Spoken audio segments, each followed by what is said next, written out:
So it's been a week since I really did Tanya in depth. Um, I was not able to complete Tanya most of the days of the week. So I'm going to try to catch up just through reading English. And this is a part that I left off on that's really deep, and I wanted to record this so everyone could enjoy it because it's very, very deep. So I'm just going to start where I left off. So the purpose of all the contractions, because Hashem created the world in order to hide himself, and because otherwise if his full glory was in these worlds, these lower worlds, then nobody would be able to exist, because it would be, basically it would blot all of existence out of existence because it's so strong. So in order to have a world and to have beings that feel independent of Hashem, he has to make the world through contractions that hide his, light. So the purpose of all the contractions is the creation of the material human body and the subjugation by man of the Sitra Achra. The Sitra Achra is like the other side, meaning that these contractions create a feeling of otherness, or the opposite kind of godliness. This human body that allows man to then reject things that appear to be opposite, opposing God, his ability to subjugate those things, to control those things, to make it, subordinate to him, to bring about the preeminence of the light, supplanting darkness by having light replace darkness. So bringing this light that previously existed before the darkness, and to reveal that light, is really the purpose of going through all the darkness in the first place. And his ability to do that is really the reason Hashem created the world. So when darkness itself is transformed into light, at which time the preeminence of light is felt to an even greater degree. This is accomplished when a person elevates his divine soul and his vivifying soul, his enlivened, his life soul. So there's a divine soul, which is a piece of God itself, and then there's the animal soul, so to speak. That's the soul that enlivens the body, the soul that receives its nourishment from klipa. Klipas just means it's a shell covering over godliness. So when he eats food, this is called klipot because it's something that it doesn't look like something godly, and so it's a covering, klipa. But through man's service in Torah and mitzvahs, is elevated and incorporated into holiness. When we do learn Torah and when we do a mitzvah, this becomes one with holiness, thereby elevating the souls, both souls, the godly soul and the enlivening soul, together with their garments, which are the thought, speech, and action, and all the powers of the body to God alone, as has been discussed earlier at length. For this is the purpose of the progressive descent of the worlds. This is the whole reason Hashem made all these different levels to the lowest, darkest world, so that man can unify these lowly darknesses in the world with revealing its inner light, the holiness, and unifying itself with the source of their creator in holiness. The ultimate purpose of all the descents from level to level and world to world is this physical world. It is here that a Jew is able, through his divine service, to effect the subjugation of evil and the preeminence of light, supplanting darkness, and to reveal that light that preceded darkness, and to reveal it. And as water mirrors the reflection of a face, just as water reflects an exact replica of one's face, so too with regard to the heart of man to his fellow man, the love of one person to another results in another person's loving him as well. As God has, as it were, laid down and set aside, figuratively speaking, his great infinite light, and has stored it away and concealed it by means of 3 different kinds of contractions. And all this because of his love for lowly man in order to raise him up to God. This means to say that God created a world in which man may serve him. And by doing so, man is uplifted to God. But how is it possible for love to bring about contraction? When love signifies kindness and expansiveness, while contraction and concealment characterize severity. The Alter Rebbe answers this implied question by pointing out that we find that love too can bring about contraction, as in the Gemara now quoted. For love impales the flesh, so that the flesh will not impede it. Thus, because of God's love for his people, he, figuratively speaking, set aside his great light and concealed it through many contractions and so on.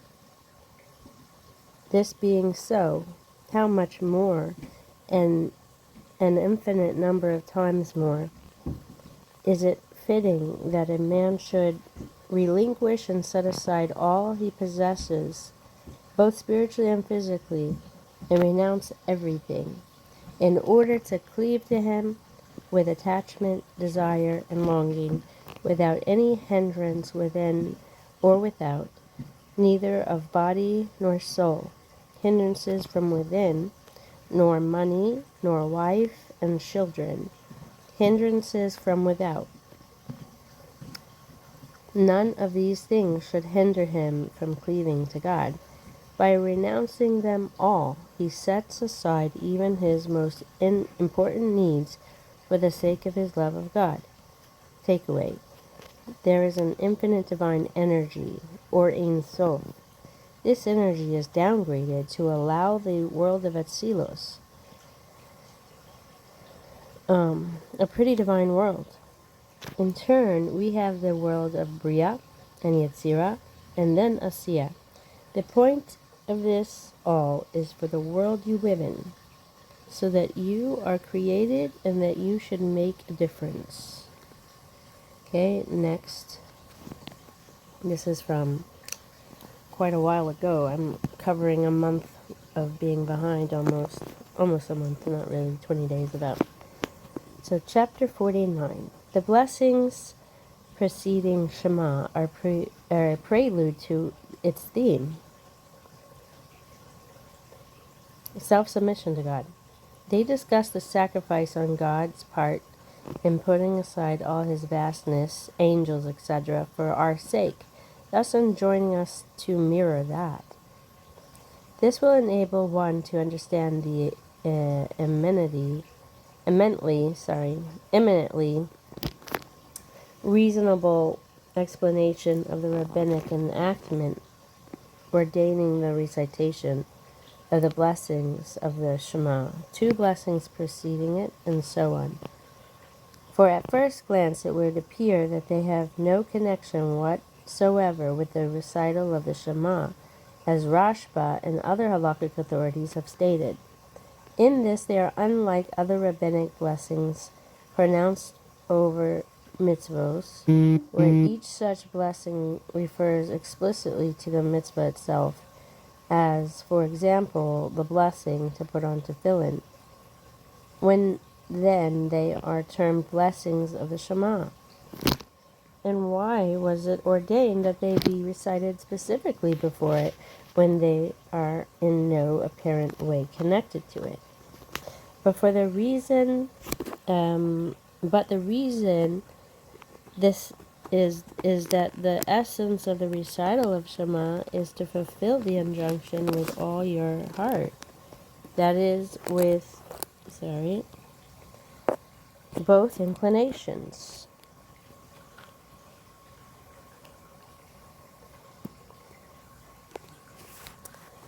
Both inclinations, that a Jew should love Hashem with his whole heart, even with his animal soul and evil inclination. Whoops. I can't.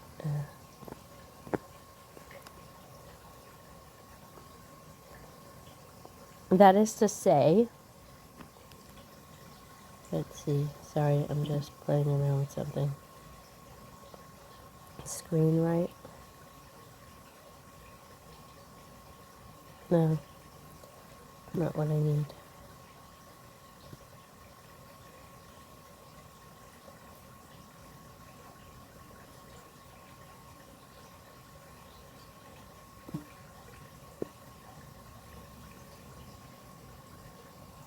Anyway, so with both inclinations, right? We have two inclinations. That a Jew should love God with the whole of his heart, even with his animal soul and evil inclination, so that to say, to withstand anything that hinders him from the love of God. For your heart alludes to one's wife and her children, to whom man's heart is, by his very nature, bound. So have the sages of blessed memory commented on a verse, for he spoke and it came to pass, that this refers to one's wife.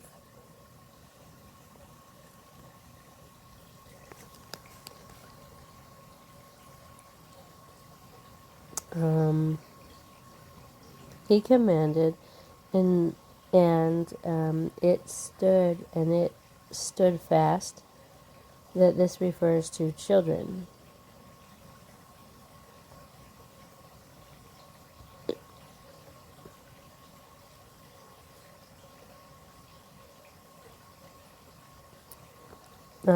I.e., it is God's command that imbues a man's nature with the bond of his wife and children. These are your heart, the things to which his heart is bound, and they are not to hinder his divine service. And by your soul and might is understood literally your life and sustenance. They too should not act as an impediment to spiritual service. All are renounced for the love of God.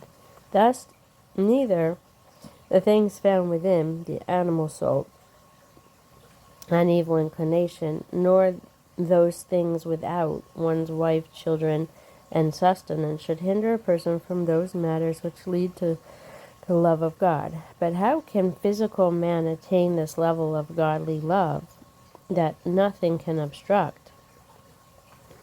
It is to this end, therefore, that the blessing of Yotzer Or was introduced to be recited first.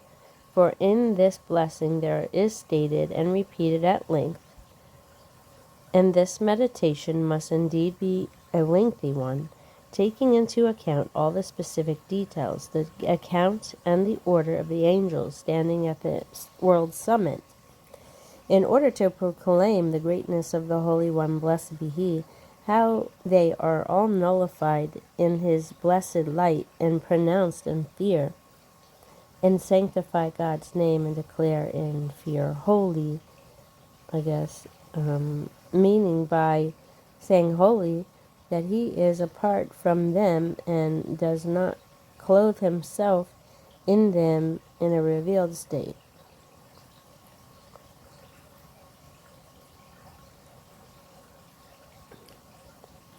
Rather, where is God revealed? The whole earth is full of his glory, namely the community of Israel above.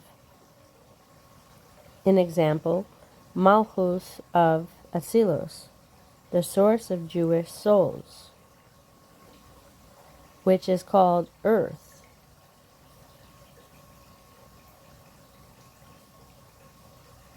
and Israel on this earth below, wherein Jews perform Torah and mitzvahs, for which reason specifically is this world filled with his glory.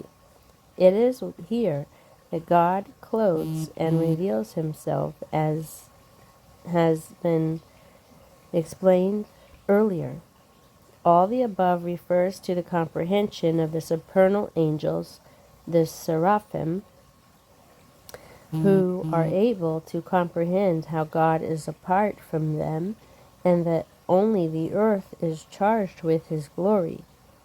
So too we find in the aforementioned blessing of Yotzer Or regarding other categories of angels whose place is in a lower world than the seraphim, and who are therefore unable to comprehend how godliness is separate and apart, that the Ophanim and the holy Chayot with a mighty sound declare, Blessed be the glory of the Lord, and may it be drawn down from its place, for they neither know nor do they apprehend his place, the place from which godliness is revealed, for which reason they say from its place, wherever that place may be.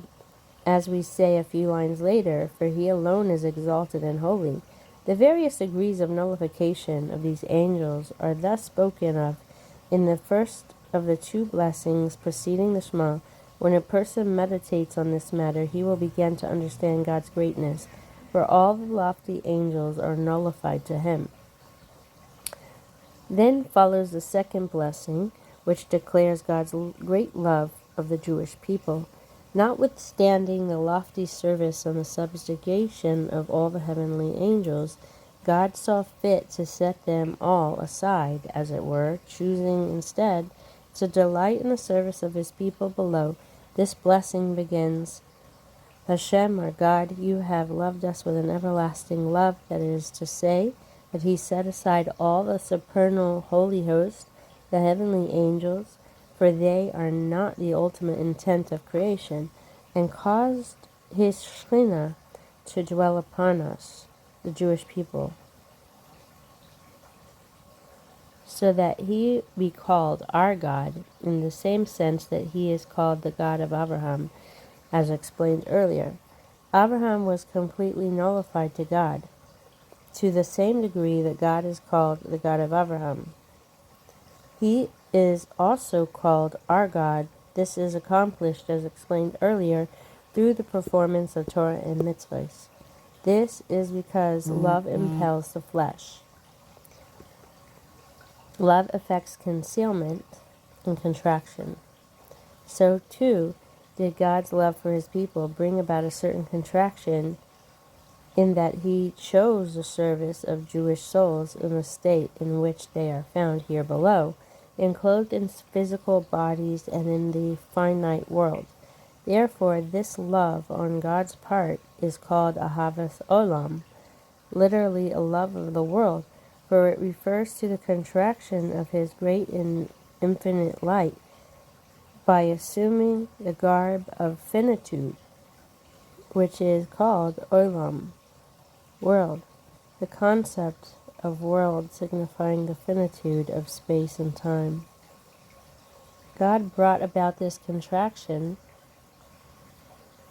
for the sake of his love for his people, Israel, in order to bring them near to him, that they might be absorbed into his blessed unity and oneness through Torah and mitzvahs. This is also the meaning of what we say a little later on in the same blessing of Ahavas Olam, and in connection thereto exceedingly abounding compassion. In example, more than you have bestowed upon others, you bestowed upon us, namely a compassion exceeding the nearness of God towards all the host above. God's nearness to them comes out of his sense of compassion for them. This can in no way compare to the compassion God feels for us, for which reason he draws us closer to him. The same blessing of Ahavat Olam then goes on to say, "And you have chosen us from among all nations and tongues." This refers to the material body which in its corporal aspects is similar to the bodies of the Gentiles of the world. True freedom of choice can only come about when one has two completely equal choices. When two things, however, are unequal, one does not freely choose one over the other. The qualities found in one and lacking in the other compel the choice.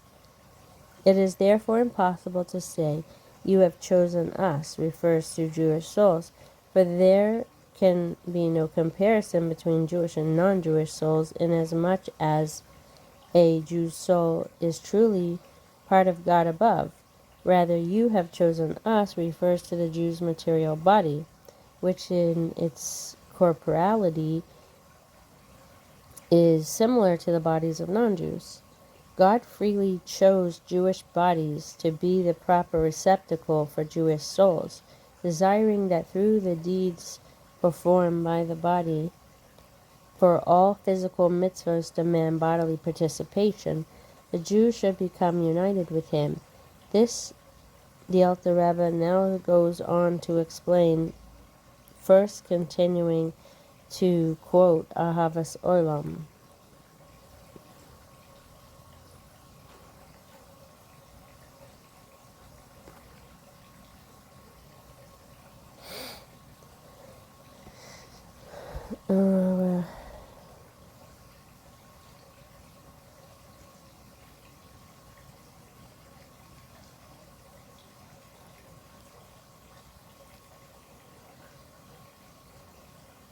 And you have brought us near to give thanks. The interpretation of thanks will be given elsewhere, where the quality of abnegation found in thanksgiving will be explained, and proclaim your oneness, which means to be absorbed in his blessed unity, as has been explained above. The takeaway, reciting of the Shema and that God is one, is in order that you should develop a love for Hashem with all your heart. There will be many obstacles. You will need to, and you are able to, overcome them. Just continue on thinking about the greatness of God. Utilize the opportunity that prayer affords, and love will follow.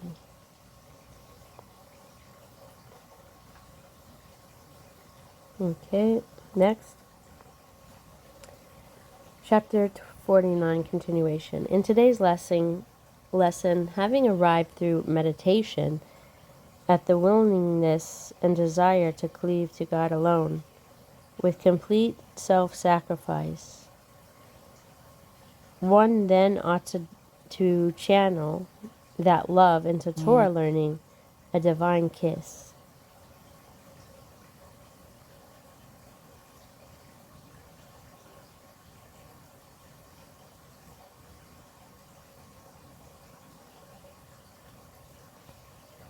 The Alter Rebbe will soon conclude that meditating on the concepts appearing in the blessings of the Shema leads a Jew to the proper realization of the Shema, attaining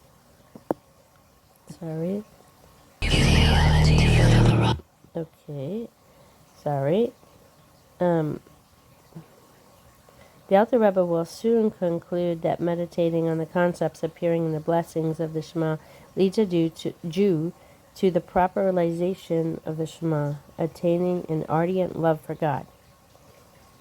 When the thinking person will reflect on these matters in depth of his heart and brain, then surely as water mirrors the image of a face, when the love likened to water mirroring the image of a face takes effect in a person, so that God's manifest love for his people arouses in him a corresponding love toward him, then his soul will spontaneously be kindled with love for God, and it will clothe itself in the spirit of benevolence, willingly to lay down and resolutely to abandon all he possesses, for it will no longer be of major importance to him, in order only to cleave unto him and to be absorbed into his light with an attachment and longing, and so forth, in a manner of kissing, and with an attachment of spirit to spirit,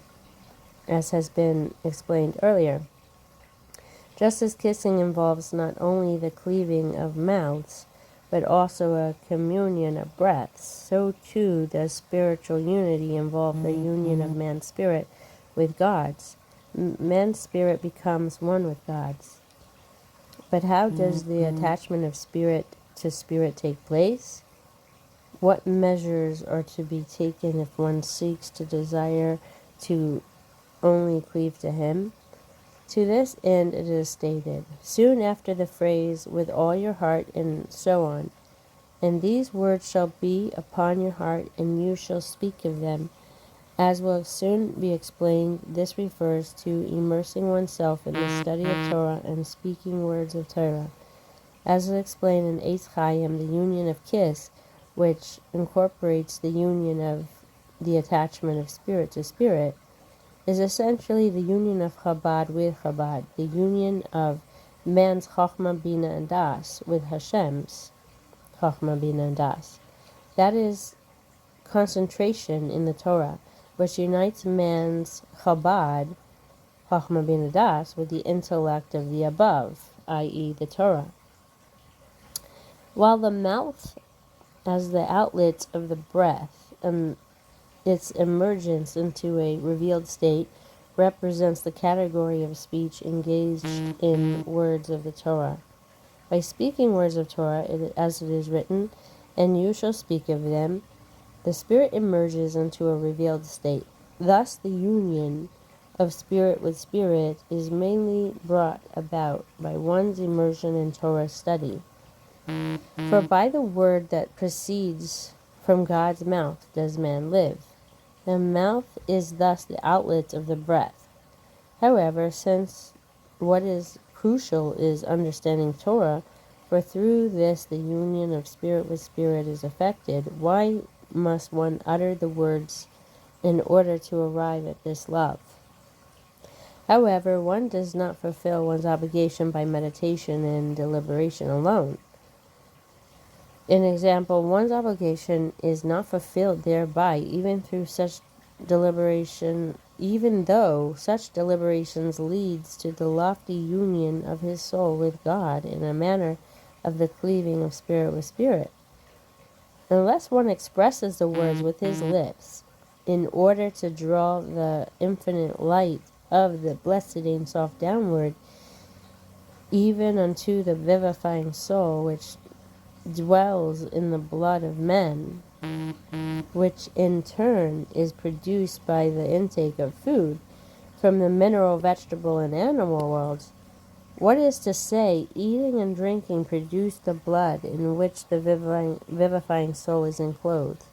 The godliness is drawn down into the above-mentioned worlds when one speaks words of Torah. One thereby elevates them all, the vivifying soul in the mineral, vegetable, and animal worlds, to God, together with the entire universe, and causes them to be absorbed in his blessed unity and light, which will illuminate the world and its inhabitants in a revealed manner, in the spirit of the verse that says, and the glory of Hashem shall be revealed, so much so indeed that all flesh shall see it. For this is the purpose of the progressive descent of all the worlds, that the glory of God may pervade this physical world, especially in a revealed manner, to change the darkness of klipos into the light of holiness and the bitterness of the world, whose life force is from klipos noga into the sweetness of goodness and holiness, as has been explained above in chapter 36 at length. And this is the essence of the intent of man's service, to draw the infinite light of the blessed Ein Sof down below. Therefore, although man's spiritual service and deep understanding of Torah are able, through thought alone, to fulfill the objective of his love, to cleave to God in a manner of the cleaving of spirit with spirit, the intent of his service should not only be for the sake of his divine soul. It must also be in keeping with God's desire of drawing down godliness into the material world. And this is accomplished through speaking words of Torah. Now, before commanding us to place these words of Torah upon your heart, and continuing by saying that you shall speak in them, the Torah says, you shall love the Lord your God with all your heart and with all your soul and with all your might. For before godliness is drawn down through the Torah, man must first initiate an arousal of love on his part.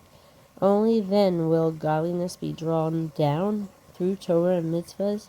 This is what the Alter Rebbe now says. However, the initiative must come through the elevation of Mayan Nukva, literally female waters, which in Kabbalistic terminology signifies the arousal and the elevation of the female, i.e. the recipient, surrendering to him one's soul and one's all, as has been explained above.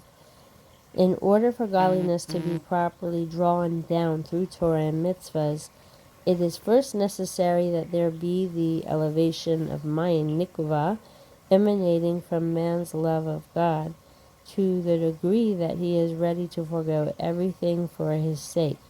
With this, the Alter Rebbe concludes the theme beginning in chapter 46, regarding the love likened to water mirroring the image of a face, and concerning which he said that the Shema and its introductory blessings are especially effective in awakening it. Takeaway: your purpose is clear. Reveal the infinite God in your mundane life and in the material world at large, infused with love and energy. One method is a heavenly kiss, verbal study of Torah, with total immersion of your mind to fully comprehend it. That's what we're doing now, Bezrat Hashem. Chapter 50. Overview of Chapter 50. Previously, Tanya discussed various levels of love of God. The common denominator is that they are all a yearning to connect one's soul with Hashem. Now, this higher level of love is the desire to be absolutely consumed by the intensity of that burning fire within, to the point of ecstasy and expiring of self. The result, ironically, is the reverse, a return to earth, to actualize God's oneness in the world. In today's lesson, through contemplating how the entire world is insignificant relative to God, this arouses within a man a fiery, intense love towards God, where he just wants to behold God's greatness. Perek Nun, chapter 50. In previous chapters, the Tanya has discussed various levels and forms of love of God, each of which can inspire one to study Torah and observe mitzvahs with increased enthusiasm. In all these levels, the love consists of yearning to become joined with God, or else a desire that the divine be revealed within one's soul. For this reason, the love of God arouses one directly to study Torah and observe his commands. For through these, a Jew becomes joined with God, and godliness becomes revealed in his soul. Chapter 50 will discuss a different form of love. Rather than a yearning to become joined with God, it is a thirst and craving for the divine, to be to the point of klot hanefesh, an utter rapture that consumes the soul until it is on the verge of expiring into sheer godliness. The aim of this love, then, is that the soul tear itself away from the body and from whatever ties it to the body and expire into godliness. Such a love of God cannot prompt one directly to observe Torah and mitzvahs, for this is possible only when the soul is enclosed within the body. All the forms and levels of love mentioned above derive from the right side, from the level of Kohen. For a Kohen is called a man of kindness, meaning that his form of serving God comes under the category of chesed, which is kindness. They are called kesef hakadoshim, a longing for holy things. Kesef is also silver or money. As in the words, you sorely long for your father's home, where the Hebrew word for longed is etymologically related to the word kesef. All these forms of levels of love of God thus express the desire and longing of a Jew to become joined with God. The words of your father's home in the quoted verse refer to the level of Chokhmah, which is called Abba, literally father. This is also the connection with the term Kesef HaKadoshim, where in the Zohar, Chokhmah is called Kadosh, holiness. There is, however, another level of love which excels all these aforementioned levels, as gold is superior to silver.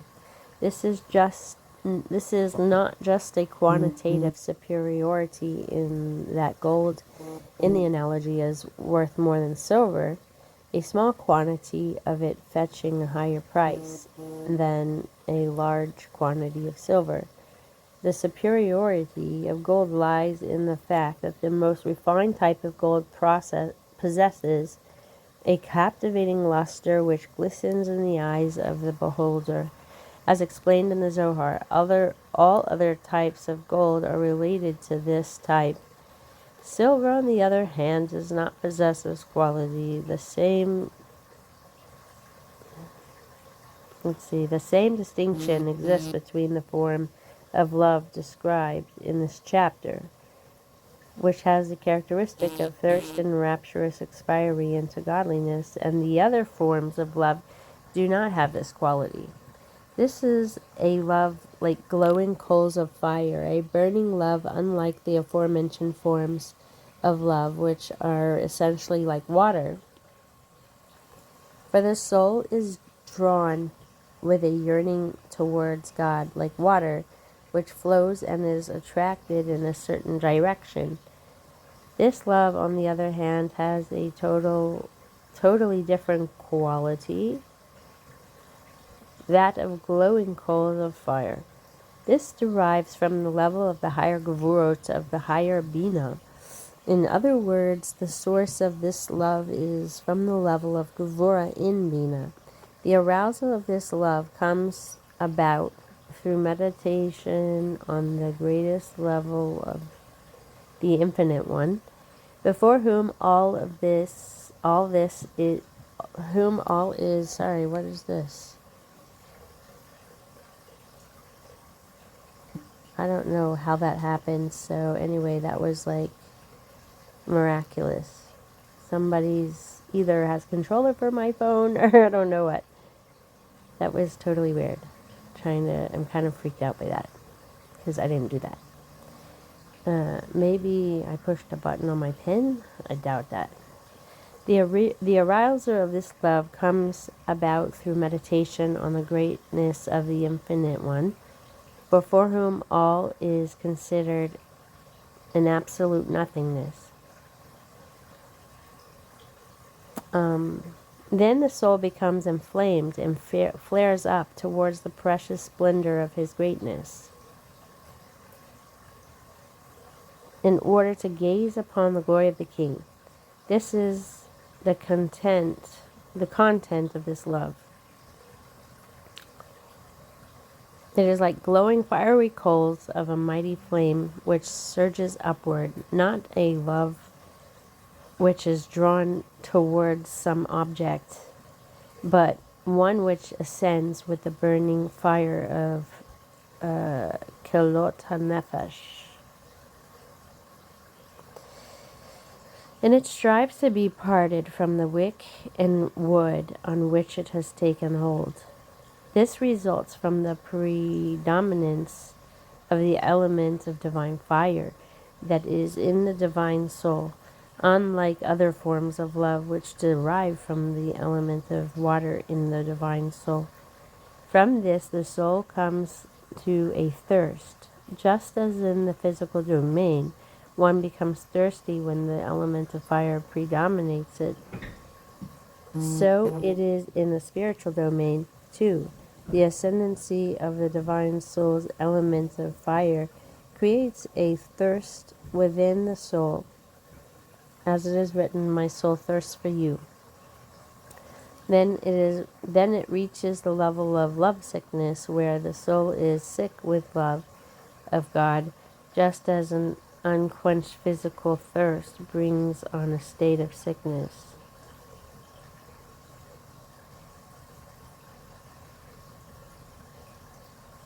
And then it comes to a virtual expiring of the soul, klota nefesh, as it is written, "And my soul expires, if not for the consequent contrary sensation of retreat and restraining oneself, as explained further, the soul would literally expire."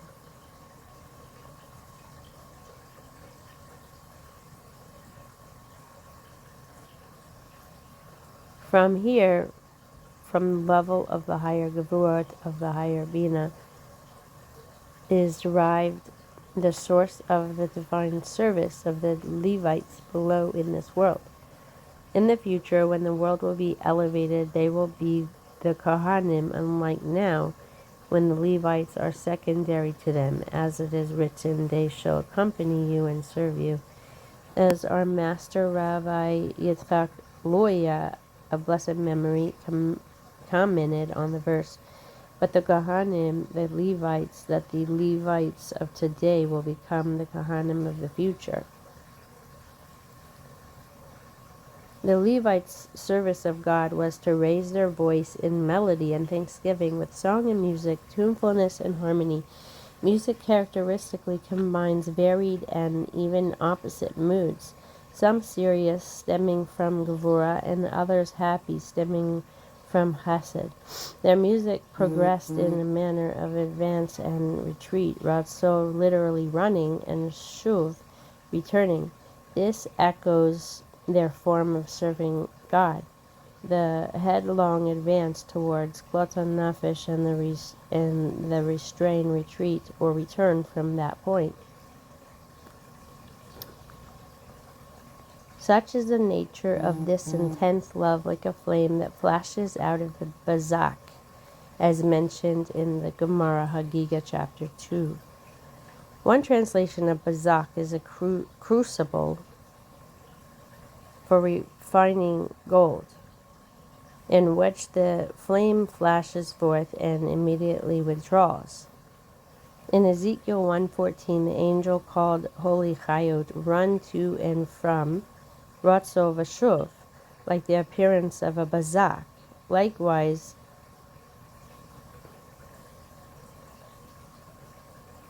the love of God we are discussing in this chapter first experiences Ratzo, a state in which the soul surges forward as if about to expire. But then comes Shov, as it is written in the Sefer Yetzirah, "If your heart runs, return to one." In other words, when your heart seeks to undergo klota nefesh, expiring into godliness, then you should return to the one. Withhold yourself from this course and return in order to bring the revelation of God's oneness into the physical world. At this point, one realizes that klota nefesh is not the divine intent, which is rather the soul remain in the body and observe Torah and the mitzvahs, thereby revealing the one God's unity in the world. It is impossible to explain this subject clearly in writing, yet every person with a feeling heart, an example, who has perfection of heart, who is understanding, and that he uses his faculty of bina, an intellect in grasping a subject, by using his faculty of chachma, and delves deeply to attach his mind and understanding to God, by using his faculty of dat, will find the goodness and light concealed within his intelligent soul, each according to his capacity. One is affected in one way from one type of meditation, and one is affected in another way by a different form of meditation. After prefacing this meditation by fear of sin, the fear of doing wrong by sinning, in order to become utterly removed from evil, withholding oneself from doing any wrong, to avoid your transgressions interposing between you and God, God forbid. In other words, whatever form one excitement with love of God takes, one must first be totally removed from doing evil. Takeaway. Like the ebb and flow of a soul-stirring melody, with yearning followed by satisfaction, etc., you can develop a fiery, flaming love. Here you will wish to leave your physical trappings and expire into oneness of God. This comes through contemplating how the world and you are inconsequential in comparison to God. Chapter 50.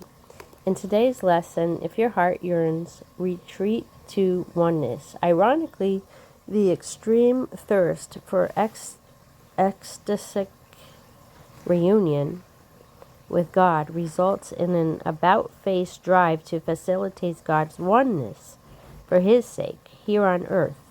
The Alter Rebbe will now explain that since this love of God is such that the soul is on the verge of expiring, it cannot inspire one directly to serve God through Torah and mitzvahs.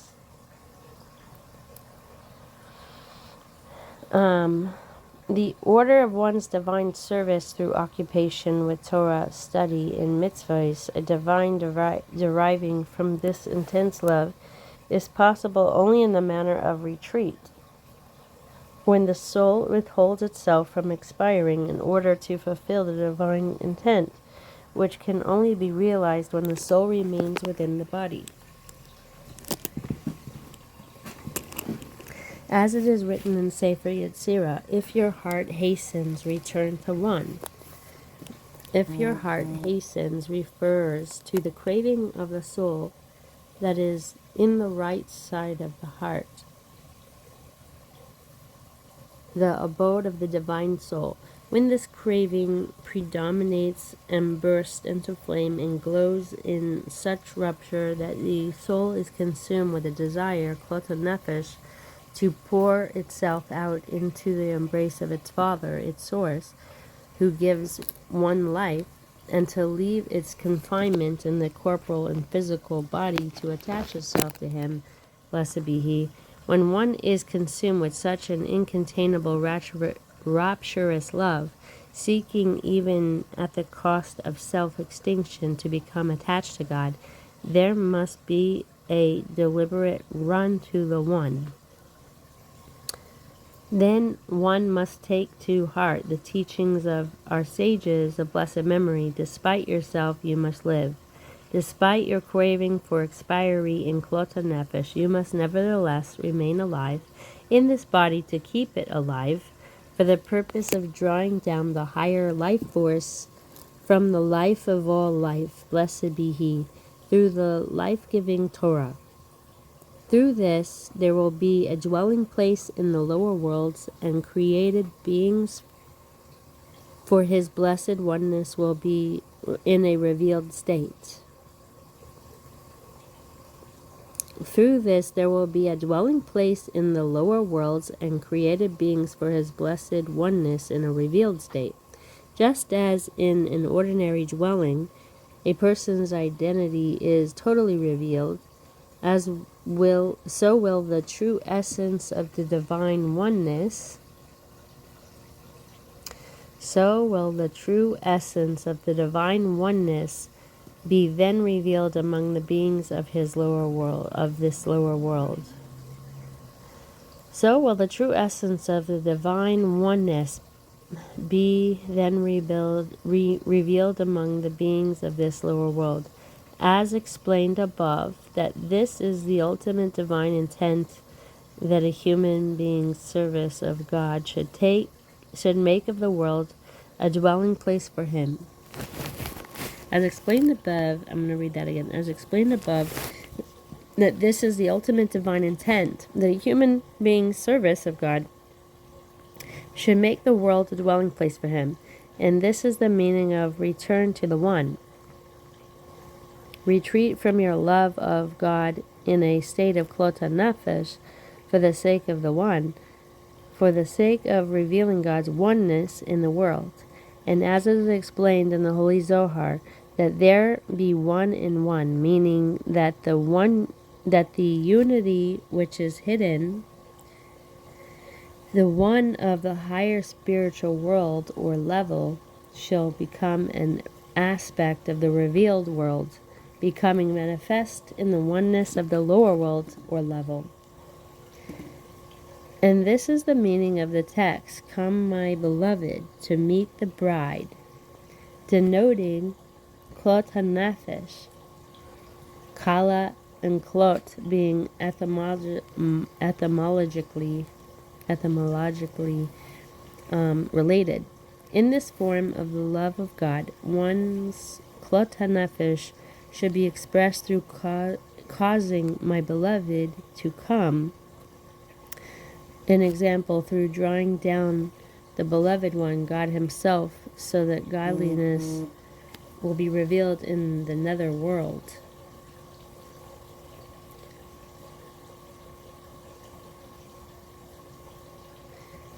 Come, my beloved.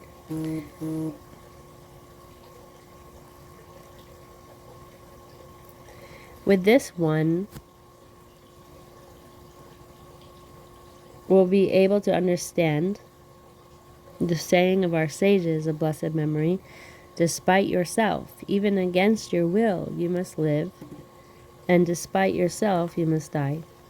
From this saying, "Despite yourself, you must live," we learn that in our service of God, we should, in the first instance, desire the opposite of staying alive, klot hanefesh, and that remaining alive within the body has to be perforce, against our will. On the other hand, from the second saying, "Despite yourself, you must die," we learn that we should desire to remain alive, and that the opposite of life, klot hanefesh, should be against our will. If so, the question arises, what then should one's desire be? We can understand this according to what has been explained above. First, one must come to the point where one can arouse within oneself such an intense love of God that one desires klot hanefesh while remaining alive is despite oneself, only for the purpose of fulfilling God's will, that one reveal godliness and his oneness in the world. This is the meaning of "despite yourself you must live." Afterward, though, when one is already in a state of retreat, then one should once more arouse within oneself the love of God that surges ever forward in klot hanefesh. In this way, one injects into this state of retreat into the world a higher spiritual quality.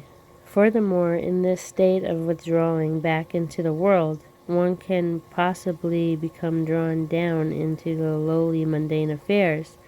To forestall this possibility, one should once more arouse within oneself the sensation of running forward, loving God to the extent of klot nefesh. This is the meaning of despite yourself you must die. An example, against your will, which is now in a state of retreat. The very opposite of klot nefesh, which denotes expiring and leaving the body. This is explained elsewhere at length with the reference to this Mishnah, despite yourself you must live, with the help of the life of life, blessed be Him, who enables one to cope with this compulsion to live despite yourself. This means that when one's love of God is surging forward in klot nefesh, one forces oneself against one's own will to remain alive within the body in order to reveal down here in this world the life of life, that divine force which gives life to the world. Takeaway: yearning for Hashem is powerful. The desire to expire is euphoric, but this must be tempered with the reality of your purpose, to live within the world and reveal the oneness of God here. The world cannot remain a place which is not compatible with God, hence the yearning, but a place where God is pervading and eminent. Okay, next. May the 10th, the 23rd of iyar. Likkutei Amarim, chapter 51. The flow. Having established in the previous chapter that the ultimate purpose of man's existence, even or especially following the most burning love, desire for God, is to make God's oneness manifest on earth. Tanya will now address the revelation of the divine presence, its meaning, and how we affect it. In today's lesson, the analogy of the soul-body relationship provides key insight into the godliness-universe relationship, both in terms of being everywhere equally while simultaneously residing primarily in a specific center. Perek Nun Aleph.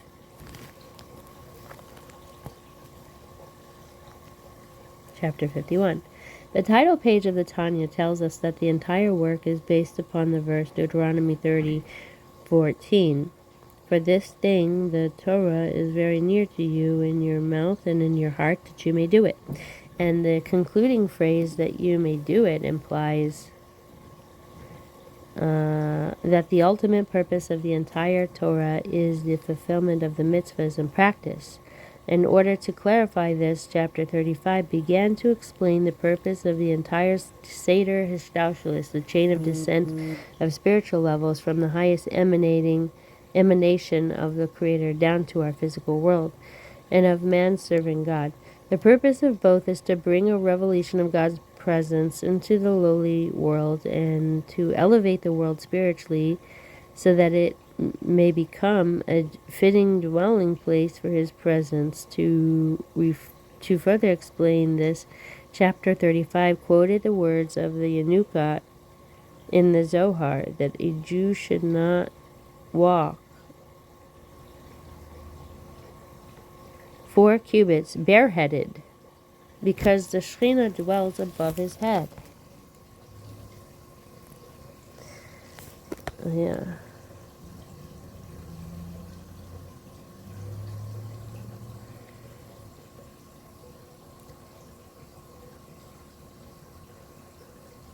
The Jew should not walk 4 cubits bareheaded, because the Shekhinah dwells above his head.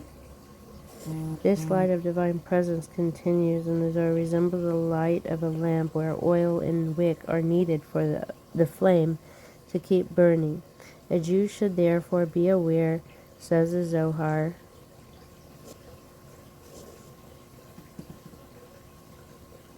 Call from Andrea Thompson. not available now. Says the Zohar of the Shekhinah above him, to keep it supplied with oil, good deeds, in order to ensure the flame of the Shekhinah keeps its hold on the wick. So, The light of the divine presence, continues the Zohar, resembles the light of a lamp, where oil and wick are needed for the flame to keep burning. A Jew should therefore be aware, says the Zohar, of the Shekhinah above him and keep it supplied with good oil, with good deeds.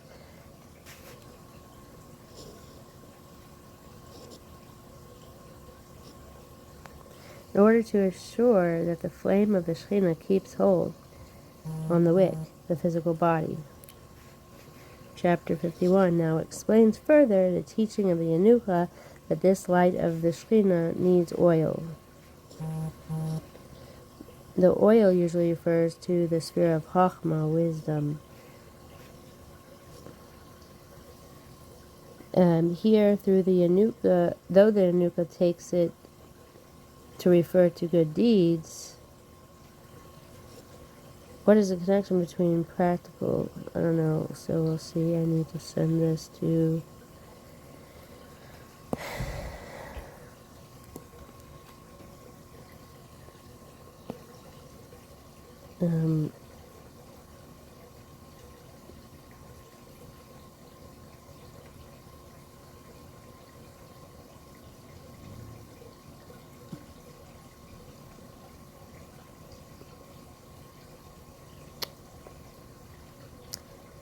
Chapter 51 now explains further the teachings of the Yanuka that this light of the Shekhinah needs oil. In the Zohar, oil usually refers to the sphere of Chochmah. Here, though, the Yanuka taketh it to refer to good deeds.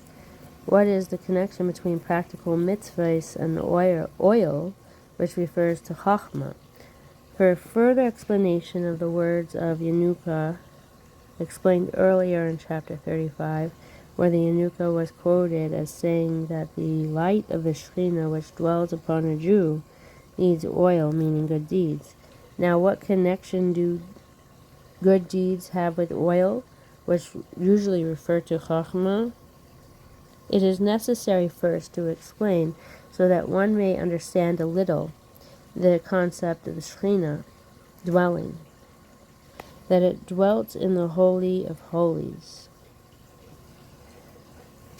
Indeed, there are detailed laws defining the marks of respect due to the Holy of Holies because of the dwelling there of the Shekhinah. The marks of respect due to the Holy of Holies because of the dwelling there of the Shekhinah. And likewise, at any other place where the Shekhinah dwells. What does this concept mean? What is meant when we say that a particular location is distinguished as being a place where the Shekhinah dwells rather than elsewhere? Surely the whole world is full of His glory, and no place is devoid of Him. The Alter Rebbe will now explain that Shekhinah's dwelling upon something means the revelation, that aspect of God's presence known as the Shekhinah. Although God exists everywhere, His existence is concealed, but when the Shekhinah dwells upon something, this denotes a revelation of godliness. However, the key to understanding the subject is to be found in the text. And from my flesh I see God. The Alter Rebbe understands these words literally.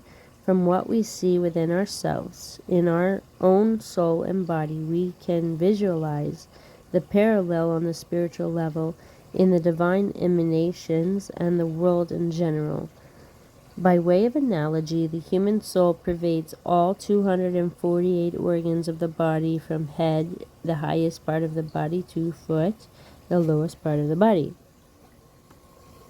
The soul pervades the body to the extent that no organ or portion of it remains devoid of the soul. Nevertheless, the soul's principal abode in the revealed form and dwelling place in all-encompassing, non-revealed form is in one's brain. From the brain, and from the brain the soul is diffused throughout all the organs. This takes place in all the organs simultaneously. For as the Rebbe explained, this diffusion of the soul refers to the life force from which the organs derive their vitality, in which respect all organs are equal. This is one aspect of the soul's emanation from the brain to the organs, and in Hasidic terminology, it can be termed light, a revelation which is equal throughout. A second aspect of the emanation that the organs derive from the soul, which is in the brain, is the following. Moreover, each organ receives from it, the soul, a different form of life force and functional power appropriate to it according to the organ's composition and character. Moreover, each organ receives from it, the soul, a different form of life force and functional power appropriate to it according to its organ's composition and character. The eye receives from the soul a life force and ability to see. The power of sight accords with the smooth and translucent nature of the tissue of the eye.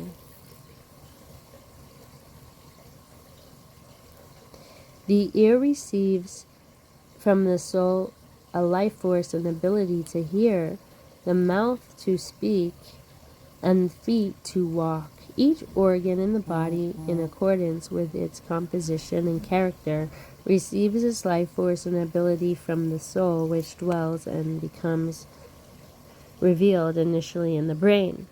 As we clearly sense how in the brain one is conscious of all that occurs within the 248 organs and of everything experienced by them, because the brain is the nerve center and principal abode and source of the life force of the entire body. Now the variation in receiving the functional power and life force by the organs of the body from the soul, each organ receiving from the soul a life force and power in a different form, does not derive from the soul's essence and being, that we should say that its being and essence is divided into 248 different parts, which are enclosed in 248 locations according to the design of the various locations of the body's organs.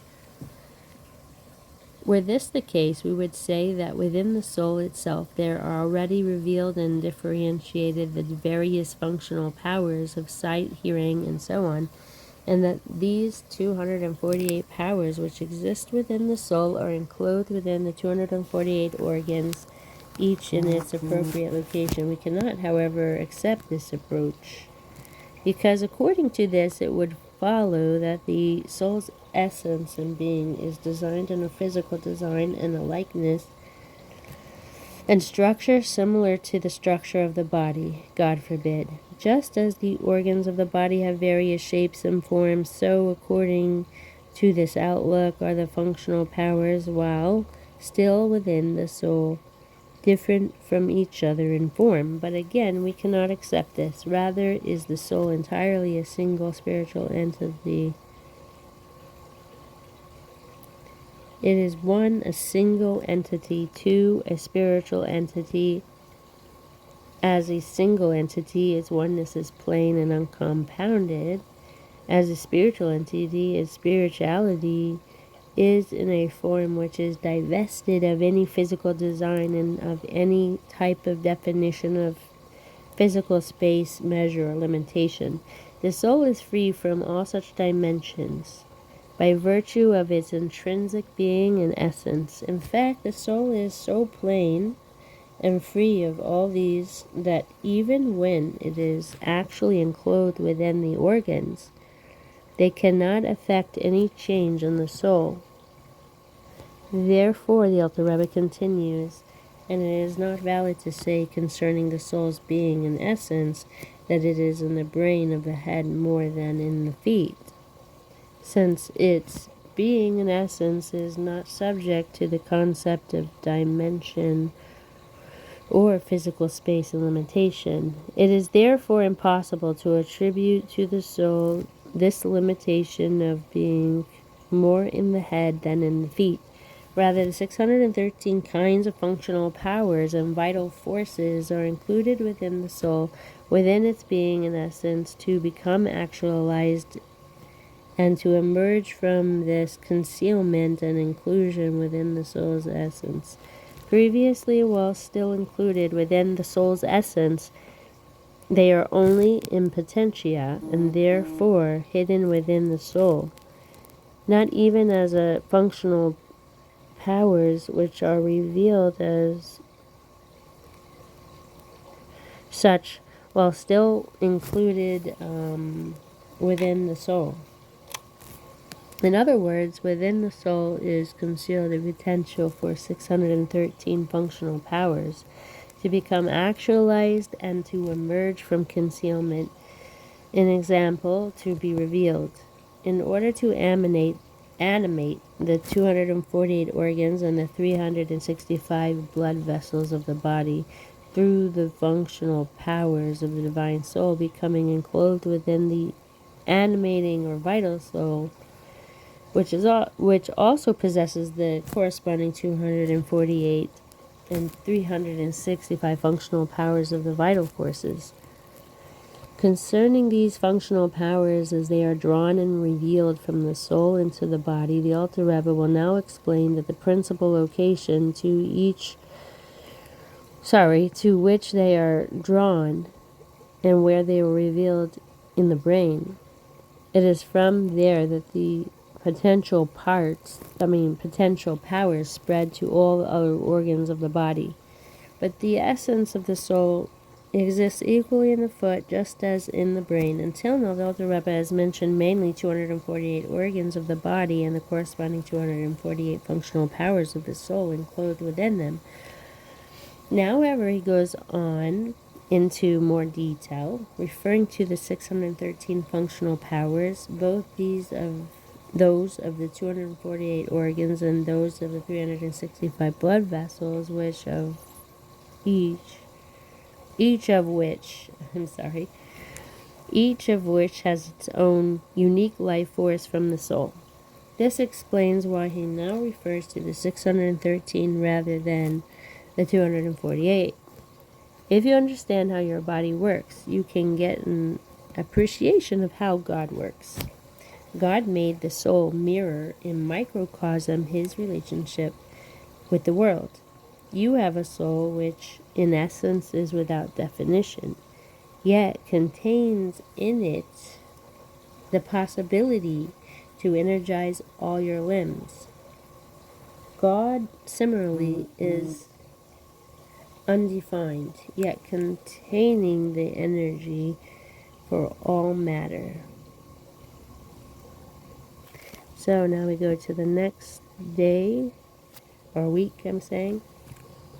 No, it was the day. Next day, Monday, the 24th of iyar. Okay, chapter 51, LIKKUTEI Amarim. In today's lesson, the brain is the epicenter from which the soul powers and functions flow to the body. Similarly, God's energy, although omnipresent, enters the world in such a manner. Now, concerning the flow of the 613 kinds of functional powers and vital forces which are drawn from the concealment of the soul, where they are previously hidden, and from where they are now drawn into the body to animate it. Concerning this flow, the sages have said that the principal dwelling place and abode of this flow and revelation of the previous concealed powers and forces is entirely situated in the brains of the head. Therefore, it is they, the brains, which first receive the power and life force appropriate to them according to their position and character namely intellect, which is divided into the three intellectual faculties called Chabad, Chachma Bina Das, and the faculty of thought, and whatever pertains to the brain. All these receive their life force from the soul before the other parts of the body.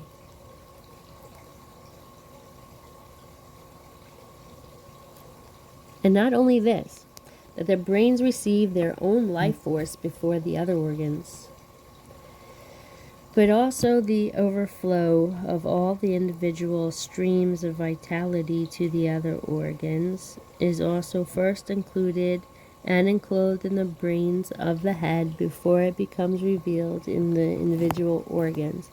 And it is there, in the brain, that the core and source of the said flow exist in a form in which the light and vitality of the entire soul are revealed.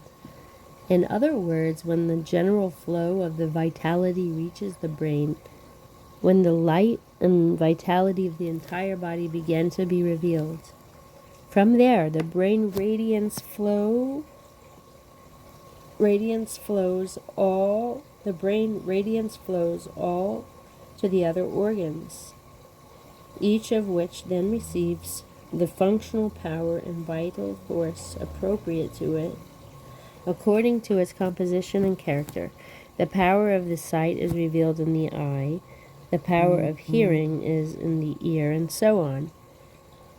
In other words, at which point does a power of sight come into existence, ready to be revealed in the eye, and a power of hearing in the ear? Only after the overall life force of the whole body is drawn into the brain in a general manner, then a radiance is drawn from there to each organ, a radiance which is already constituted in accordance with the particular character of the individual organ. But all functional powers flow from the brain, as is known for there in the brain is located the principal dwelling place of the entire soul. For there in the brain is located the principal dwelling place of the entire soul as a revealed form, in a revealed form. Although the soul actually exists all over the body equally,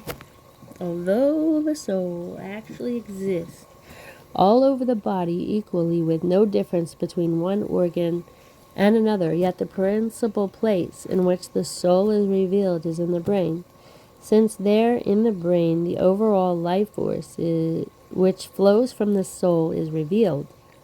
It is only the individual's faculties of the overall life force which shine forth and radiate from there, the brain, to all the organs of the body, just as light radiates and shines from the sun into the innermost rooms. Even the heart, which is a central organ from which all other organs receive vitality, the heart diffuses all other organs, receives its own vital force from the brain, which is why the brain naturally dominates the heart, as explained above. In chapter 12, it was explained that man is created with a natural supremacy of the brain over the heart. And the reason is explained here because the heart, despite its centrality, must in turn receive its own vital force from the soul through the medium of the brain. Takeaway: if you understand that your body works, you can get an appreciation of how God works. God made the body mirror and microcosm His relationship with the world. Your undefined energy, your entire being, first presents itself in the brain, and from there flows to the rest of the body. Similarly, God, while His energy is all encompassing, chooses a place in this world to dwell.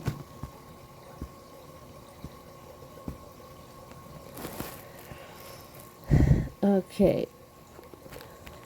Chapter 51. In today's lesson, just as in the soul-body analogy, the soul is both equally present throughout, yet its functions vary substantially.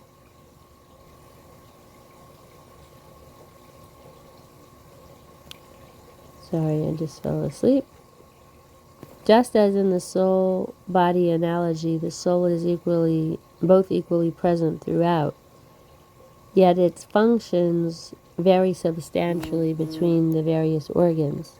Similarly, by the godly light and energy in creation, he is both omnipresent and yet very different in each realm world according to its properties. In a truly similar manner, figuratively speaking, does the blessed Ein Sof all worlds fill all worlds so as to emanate them. There is a marked similarity between the soul pervading the body and Ein Sof permeating all the worlds. Just as in the analogy the soul is found within and suffuses the entire body in a parallel manner, Ein Sof fills and is found in all the worlds. And in each world there are creatures without limit or end, myriads upon myriads of myriads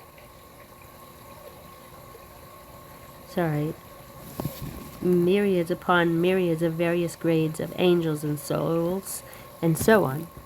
And so too is the abundance of the worlds without end or limit, one higher than the other, and so on. In the realm of the spirit, separate and distinct entities are the result of their being on different spiritual grades and levels. Thus, a multitude of worlds implies a multitude of varying levels of spirituality. Hence, the sheer numerousness of worlds and created beings, each differs from the other in its spiritual gradation. Earlier on, when explaining his analogy, the Alter Rebbe pointed out that despite the vast differences that exist between the bodily organ and the other, one bodily organ and the other, the soul's essence is equally to be found in them all. He now goes on to explain that in the analogy of the Ein Sof as well, the essence of the Ein Sof is found in a hidden manner equally within all worlds. והנה מהוסוי ועצמוסוי של אין סוף ברוך הוא שווה בעליינים ותחתינים כמשל הנשמה הנזכר לאל.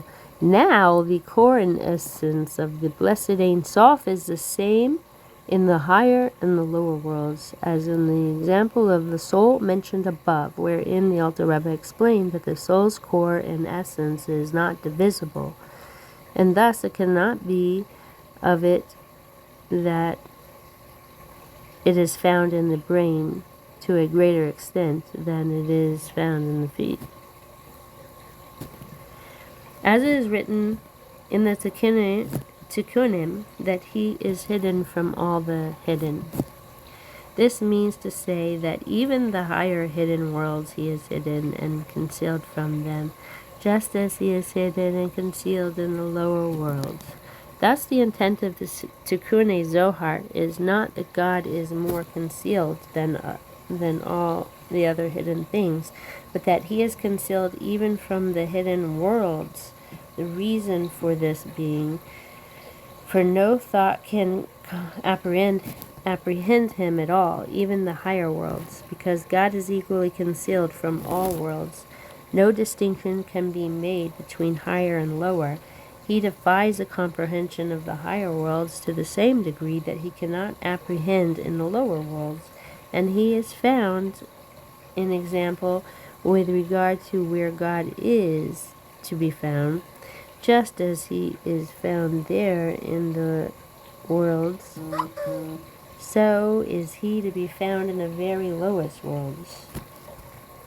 The difference between the higher and lower worlds is with regard to the flow of the vitality, which the blessed Ein Sof causes to flow and illumine in a manner of revelation out of concealment. The Alter Rebbe will soon conclude that this revelation is intended for the purpose of vitalizing the worlds and their inhabitants. For the vitalization of all worlds and creatures derives from the revelation of godliness within them. Thus, the difference between the higher and lower worlds lies in the varying degrees of the divine revelation within them. With regard to the revelation of concealment, the Alter Rebbe now states parenthetically that this manner of revelation is one of the reasons why godly vitality found within the worlds is called light, which is one of the reasons why the influence and flow of this vitality is figuratively called light. In Kabbalistic literature, the flow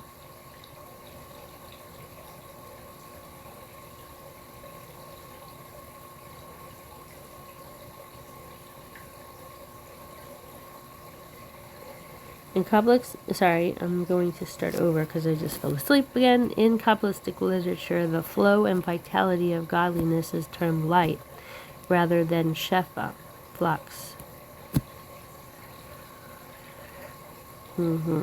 As it is termed in Jewish speculative philosophy, chakira, light signifies revelation out of concealment.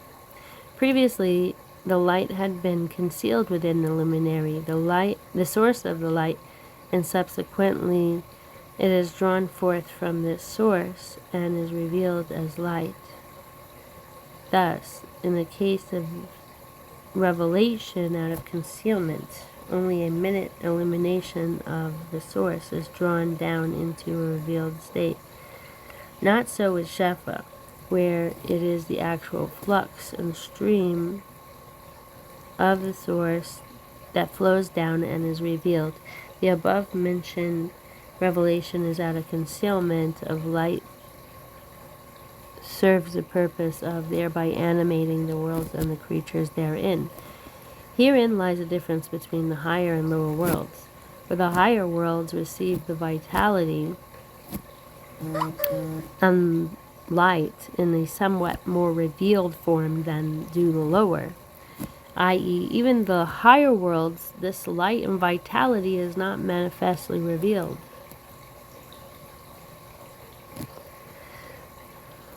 All the creatures therein in the higher worlds receive the revealed aspect of vitality, albeit each according to its capacity and nature.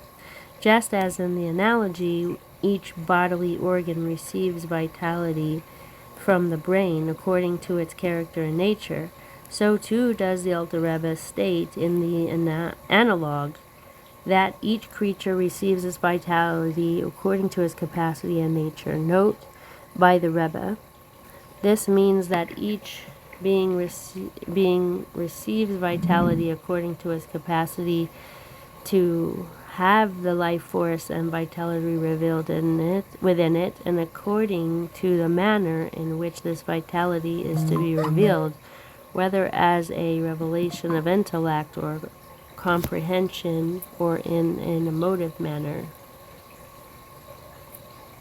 Just as in the analogy of each bodily organ receives vitality from the brain according to its character and nature, so too does the Alter Rebbe state in the analog that each creature receives its vitality according to its capacity and nature. Note by the Rebbe, this means that each being receives vitality according to its capacity to have the life force and vitality revealed within it, and according to the manner in which this vitality is to be revealed, whether as a revelation of intellect and comprehension or in a motive manner.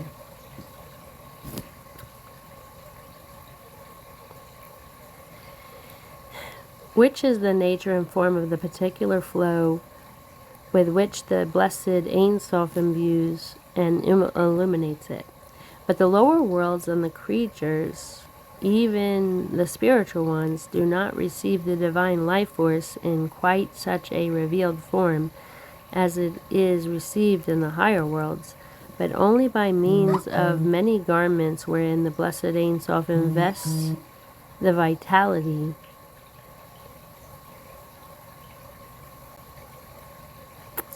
wherein the blessed Ein Sof invests the vitality and light, which he causes to flow and shine on them in order to animate them. The divine life force is garbed in many garments so as not to be revealed.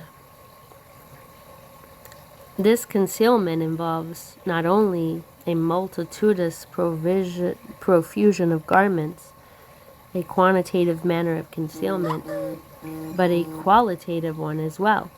There is vast difference between the insubstantial garments that conceal the vitality in the higher worlds and the much denser garments necessary to conceal the godly vitality to the degree that creation of the physical becomes possible. These garments wherein the blessed Ein Sof invests and conceals the light and vitality are so strong and powerful. For example, the garments are not only numerous in quantity, but they are also of such a type that their ability to conceal is greater than that of ordinary garments, that thereby, with this life force and light, he created this world that is verily corporal and physical.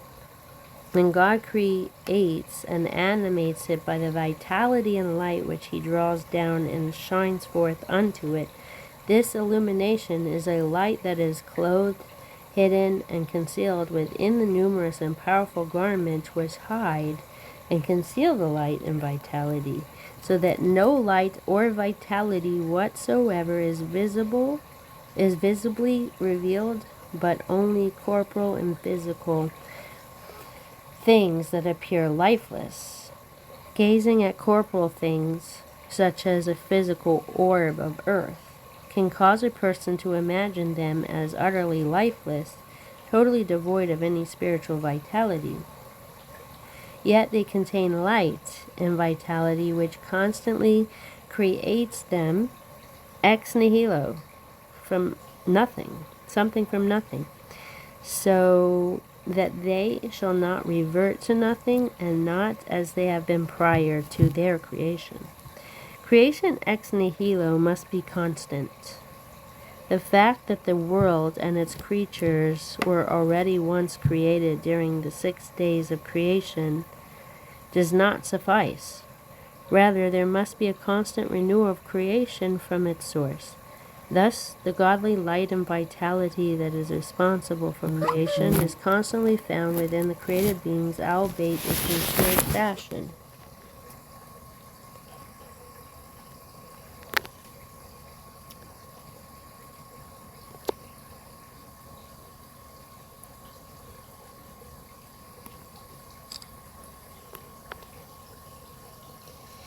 This light comes from the blessed Ein Sof, except that it is clothed in many. This light comes from the blessed Ein Sof, except that it is clothed in many garments. As it is written in Eitz Chaim, that the light and vitality of the physical orb of the earth, which is seen by mortal eyes, is derived from Malchut of Malchus of Asiya. Malchut of Asiya is the lowest sphere of the world of Asiya, the lowest of the 4 worlds. Malchut itself is composed of all 10 sphirot, the lowest of which is Malchus. Thus, Malchus of Asiya represents the lowest degree of the lowest level of Asiya, and in it contains Malchut of the next highest world, the world of Yetzirah, and so on. Within Malchut of Yetzirah, in turn, there is contained Malchut of Bria, and so on. And that in all of them, within the level of Malchut of all the worlds, including the level of Malchut of Asiya, are contained the 10 spheros of the loftiest world, the world of Atzilos. So that on all of them, within the level of Malchus of all the worlds, including the level of Malchut of Asiya, are contained the 10 spheros of the loftiest world, the world of Asilos. which are united with their emanator, the blessed Ein Sof. Thus, even the physical orb of earth contains godly light and vitality. This results from the light passing through the spherot of the various worlds, the spherot of being the spherot being the godliness of each world, as well as through numerous and powerfully dense garments that serve to conceal this vitality. The difference between the higher and the lower worlds will be understood accordingly. The divine light and life force is revealed to a greater extent. The divine light and life force is revealed to a greater extent in the higher worlds than in the lower. And within this physical world, the light and life force is completely concealed. However, this is the case merely in relation to the illumination of godliness. With regard to the core and essence of the Ein Sof, there truly exists no difference between the higher and lower worlds. He is equally concealed from all, and he is equally found in them all.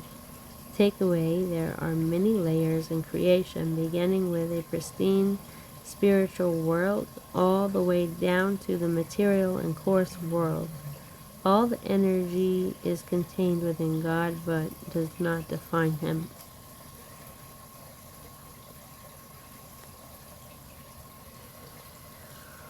Chapter 52. Overview of Chapter 52. Just as in the soul-body analogy, the primary potency of the soul power is manifest through the mind, flowing from there to the body, so too godliness is revealed in every realm via the divine mind and will, namely Torah and mitzvahs. Flowing from there onward, the revelation is termed Shekhinah, the flow. In the previous chapter, the Alter Rebbe began to expound upon the theme of the indwelling of the Shekhinah, which resided in the Holy of Holies and likewise in other places. He asked, is it not the whole world filled with his glory, since there is no place devoid of him?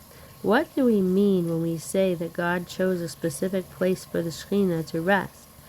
He explained that this according to the text, from my flesh I see Hashem, using the analogy of the soul which pervades all 248 organs of the body, yet its principal habitation is in the brain. This cannot be said to apply to the soul's essence, for that is found equally in all 248 organs, from the highest, the brain, to the lowest in the feet.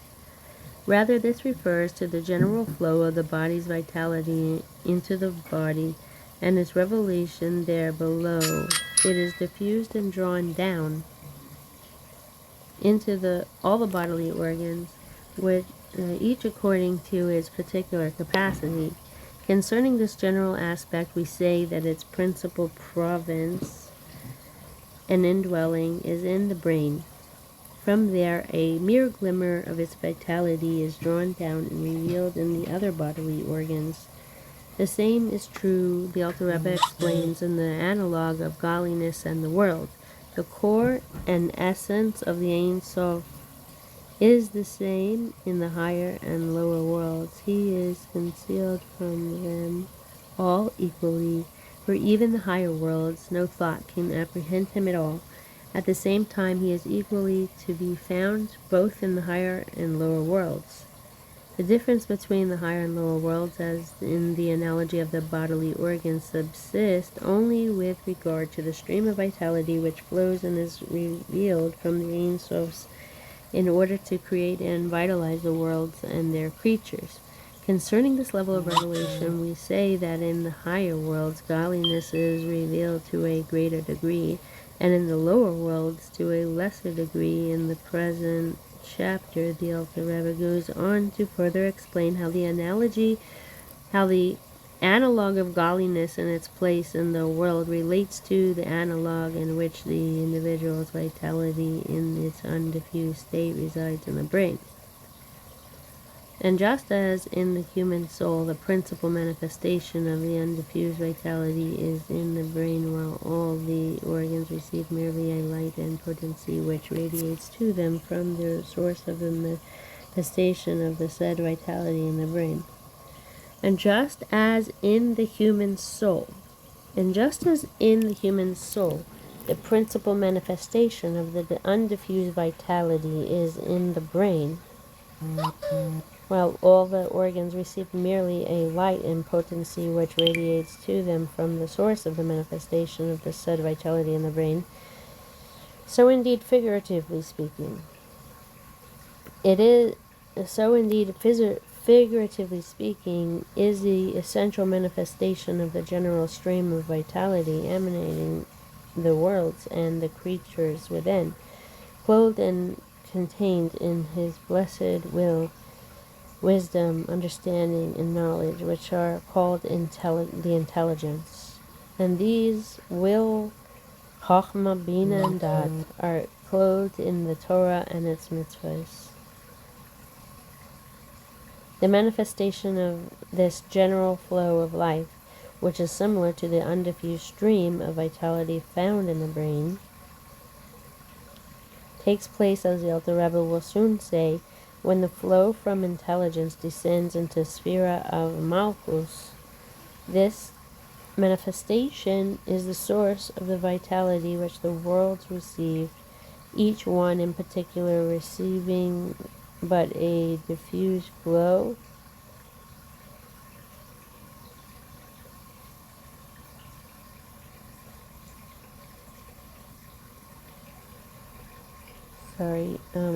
the manifestation of this general flow of life, which is similar to the undiffused stream of vitality found in the brain, takes place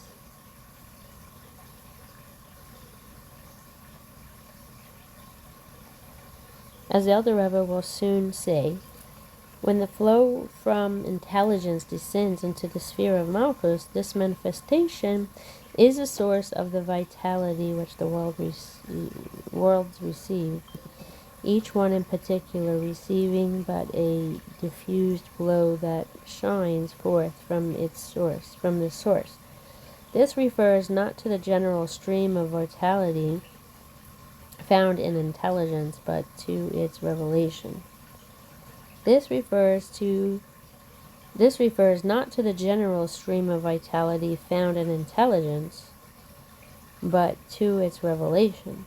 This revelation is the source of vitality received by all the worlds and their creatures, each according to its particular level. The diffused glow that shines forth is in a similar manner to the light that radiates from the sun, by way of example, where the rays are but a diffused glimmer of the sun's essence, or as the faculties of the organs of the body derived from the brain, as discussed above in the previous chapter. It is this source of being a revelation from the general stream of vitality found within intelligence, which is called in the Kabbalah the world of manifestation. Because, as the Alter Rebbe will soon say, it is here that godliness first becomes manifest in the world. And it is also called Matronita, Aramaic for queen. For the queen receives her vitality from Kutchabrihu, Aramaic for the Holy One, blessed be He, the King. And it is also known as the nether mother, the lower level of mother, for Bina too is known as mother, as the verse says, allude to Bina as mother. Bina, however, is the higher level of the mother, while Malchut is the nether mother, and is called, the lower mother, and is called the Shekhinah from the scriptural phrase, and I will dwell among them, for its Hebrew root means to dwell and be revealed. As the Rebbe explains, the Alter Rebbe goes on to explain the meaning and the meaning and character of each of the listed above listed names, as well as their particular effect. The above mentioned source is called the world of manifestation, for this source is the being of the beginning of the revelation of the light of the Ein Sof, and since the source itself constitutes a revelation, it is itself known as the world of manifestation, because of its own nature and not because it vitalizes and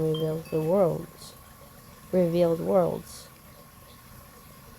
It is called Queen because it is the level which extends to and illuminates the world in a revealed manner, similar to a queen, for through her the wishes of the king are revealed.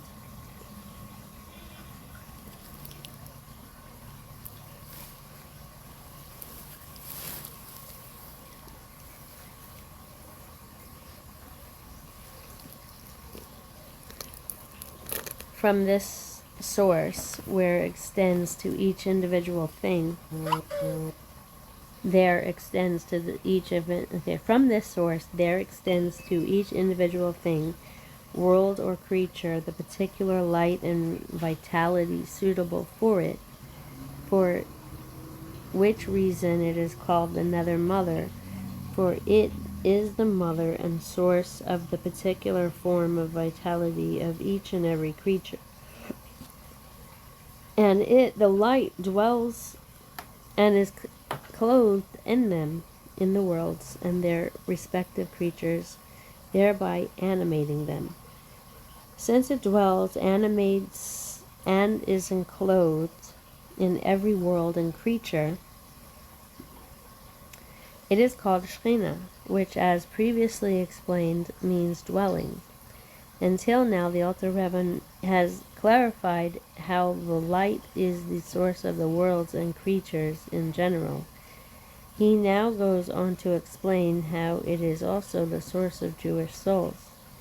Therefore, it is figuratively called Mother of the Children, an example, the Jewish souls, and is also called Community of Israel, for from this source the souls of Atzilus have emanated, these being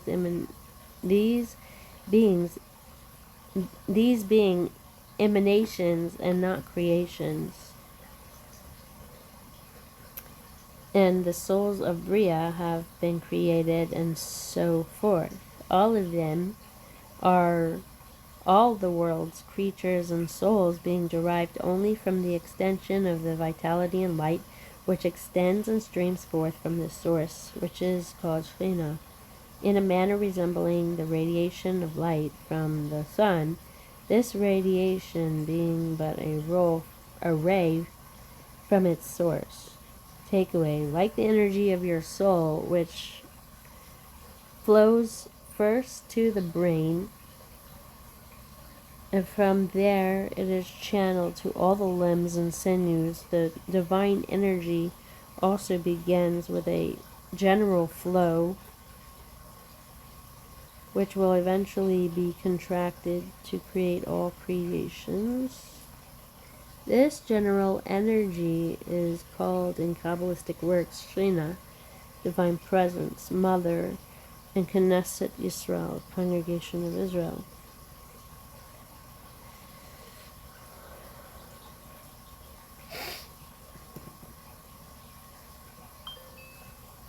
Contracted to create all creations, this general energy is called in Kabbalistic works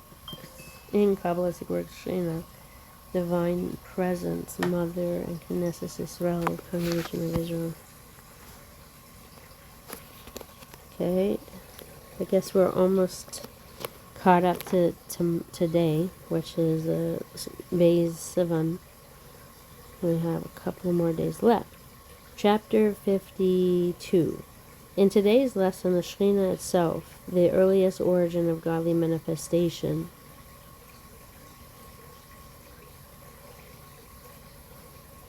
the earliest origin of godly manifestation, is too powerful to flow freely in our world without any garments, concealment, the garment being Torah and mitzvahs.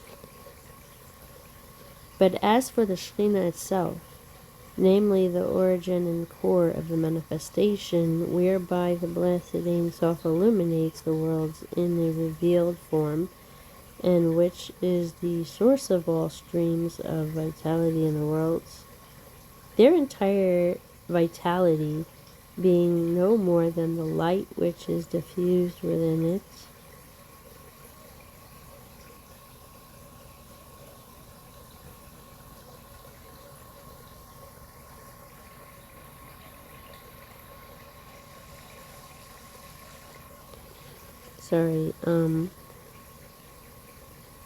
but as for the Shekhinah itself, namely the origin and core of the manifestation whereby the blessed Ein Sof eliminates the worlds in a revealed form, and which is the source of all streams of vitality in the world, their entire vitality being no more than the light which diffuses from it, like the light radiated from the sun. Concerning the Shekhinah itself, the source of all vitality for the worlds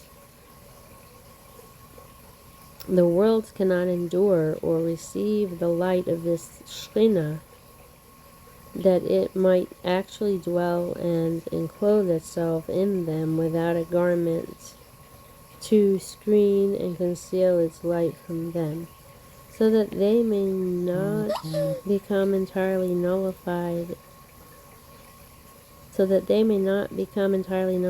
and lose their identity within their source, just as the light of the sun is nullified in its source, namely the sun itself, where this light cannot be seen but only the integral mass of the sun itself.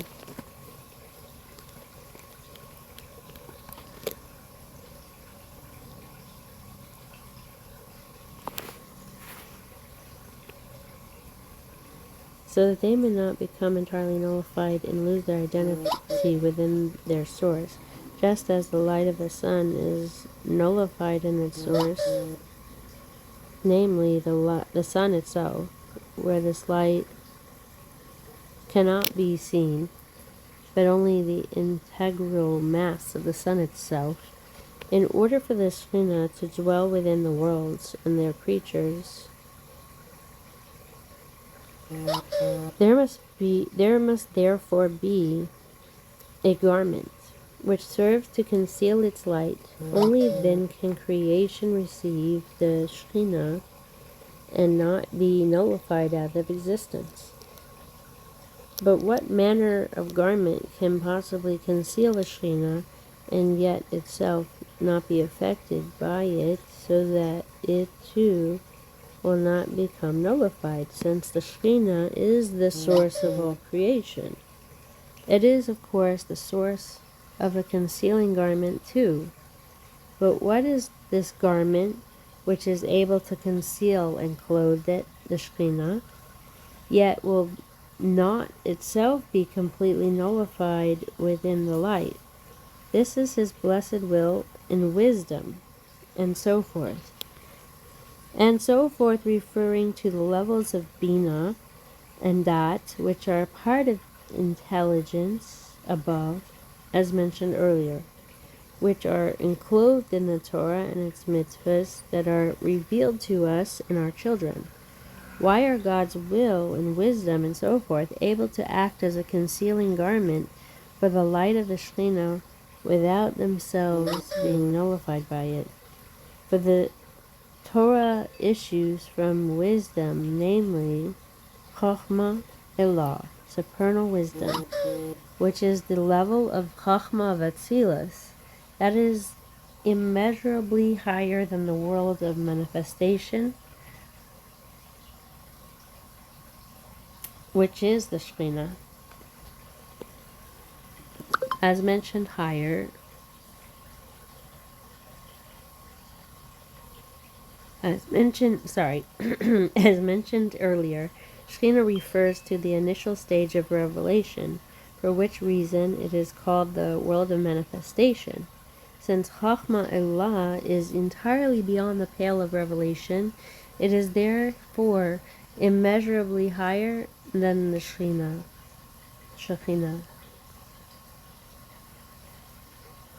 Chachma Elah is entirely beyond the pale of revelation, it is therefore immeasurably higher than the Shekhinah.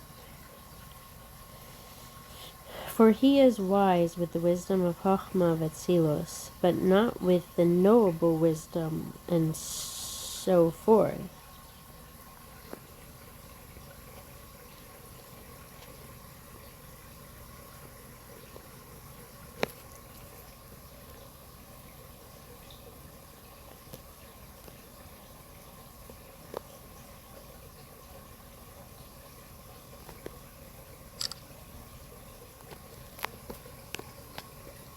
And, as has previously been explained, the infinite light of the blessed Ein Sof is clothed in and united with the supernal wisdom, and he and his wisdom are one. Thus, Chokhmah, as well as the other levels of divine intelligence, such as Bina and Das, are far superior to the level of the light of the supernal, to the light of the Shekhinah. They are, therefore, able to serve as a garment concealing the Shekhinah without being nullified by its light.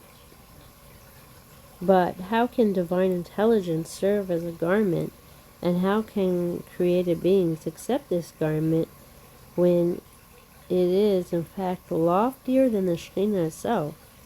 The Alter Rebbe now answers this question. Only this is because its supernal wisdom and Torah has descended by means of obscuring gradations from a higher grade to a lower grade with the descent of the worlds until it, the Torah, has clothed itself in material things, namely the 613 commandments of the Torah. Takeaway: the Shekhinah is the infinite divine energy. As it has gone through a process of contraction, it is now divine energy which is comparable with it is now divine energy which is compatible with the finite created world. Yet it is in its pristine state. Creations will not be able to withstand it and appreciate it. You will need a garment which will allow you to handle it. Enter Torah and mitzvahs, your protective gear.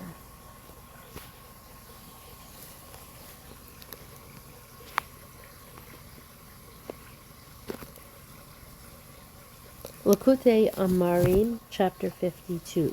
In today's lesson, this revelation of godly will and wisdom, the Shekhinah, makes a progressive descent through the spiritual realms, residing in the Holy of Holies of that realm, from which Torah emanates in each world accordingly. As this wisdom came down by progressive descents from world to world, the Shekhinah, too, came down and enclosed itself in it in each world. Thus, within the supernal wisdom which descends unto each world is to be found the Shekhinah of that world. This is the shrine of the Holy of Holies, which is contained within each world. In example, the Shekhinah resides within the Holy of Holies of each world, this being the divine intelligence enclosed in the Torah in each particular world.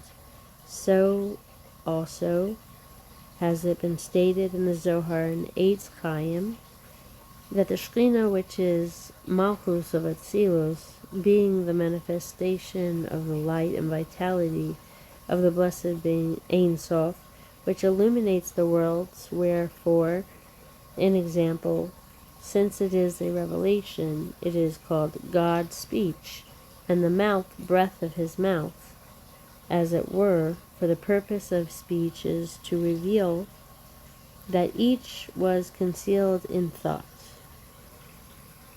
As in the case of a person, by way of example, speech reveals to the hearers, the speaker's concealed and hidden thoughts.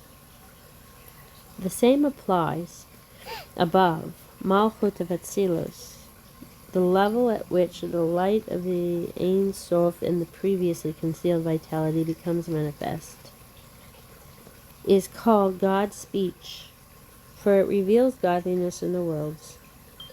This level of Shekhinah, which is Malchut of Atzilus, clothes itself in the shrine of the Holy of Holies of Bria, namely the Chachma Bina and that of Bria, through the fact that the latter spheros clothe themselves in the Malchut of Bria, and the souls and angels which exist in the world of Bria have been created. The souls and angels of the world of Bria are created beings. Unlike the spherot of any particular world, they are not the godliness of their world, but are created from a level of Malchut, wherein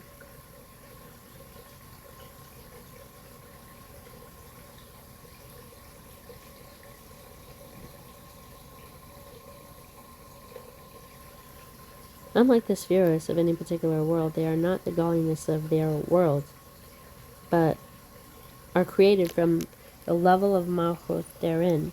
Thus the souls and angels of the world of Bria are created from Malchus of that world.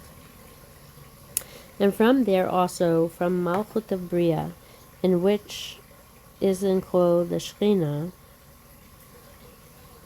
in example, Malchut of Atzilus, which previously had clothed itself in Chachma Bina and Das of the world of Bria, after which the latter are clothed in Malchut of the world of Bria, derives the Talmud that we possess, and as has previously been explained in the name of Tikkunim, that in the world of Bria there shine and flow forth the Chachma, Bina, and Das of the Ein Sof in a powerfully contracted manner, in order that the souls and angels, which are finite beings, shall be able to receive influence from these categories of Chabad.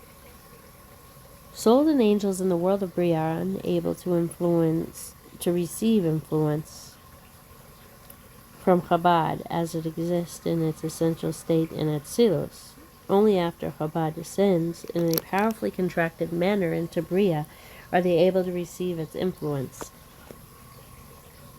Therefore, the Talmud, not the Mishnah, but the Gemara, also originates from there. Not the Mishnah, but the Gemara also originates from there, from the world of Bria, for it, the Talmud, is also of the category of Chabad. For the Talmud, an example, it consists of the clearly defined reasons of the halachas, and the reasons, being rational, are from the category of Chabad, intelligence. And the laws themselves found in the Mishnah derive from the midot, the emotive attributes of the Ein Sof, namely kindness, severity, mercy, and so on, from which originate permission and prohibition. Permission deriving from kindness and prohibition deriving from severity. Ritual validity and invalidity, liability and blamelessness. Ritual validity and blamelessness originating from the attribute of kindness, and ritual invalidity and liability originating from the attribute of severity, as explained in the Tikkunim. Takeaway: if you understand how your body works, you can get an appreciation of how God works. God made the body mirror in microcosm his relationship with the world. Your undefined energy from your entire being first presents itself in your brain, and from there flows to the rest of the body. Similarly, God, while his energy is all-encompassing, chooses a place in this world to dwell. That place is the temple and the Holy of Holies of each particular world. Chapter 52. In today's lesson, the divine intellectual properties of each world realm are the conduit for the revelation of Torah. The divine intellectual properties of each world realm are the conduit for the revelation of Torah, God's wisdom on that level. Hence, as the Shekhinah descends, there emerges a dimension of Torah suited for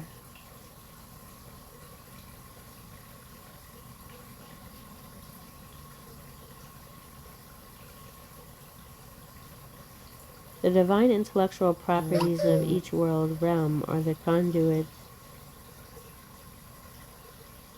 for the revelation of Torah. On that level. Hence, as the Shekhinah descends, there emerges a dimension of Torah suited for that particular level. From there, it flows outward to all other areas of existence. By virtue of the clothing of Malchut of Atzilus in Malchut of Bria, it then clothes itself in the shrine of the Holy of Holies of Yetzirah, this being the Chabad of Yetzirah, the Chochmah Bina and Das of Yetzirah. It is in this manner that the Shekhinah of Malchut of Atzilus ultimately comes to reside in the world of Yetzirah. When on the latter Malchus of Atzilus, together with the Sfirot in which it is enclosed, in Malchus of Bria and in Chabad of Yetzirah,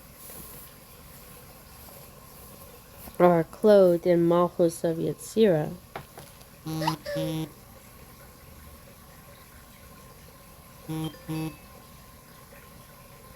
The souls which are clothed Ruchot are created.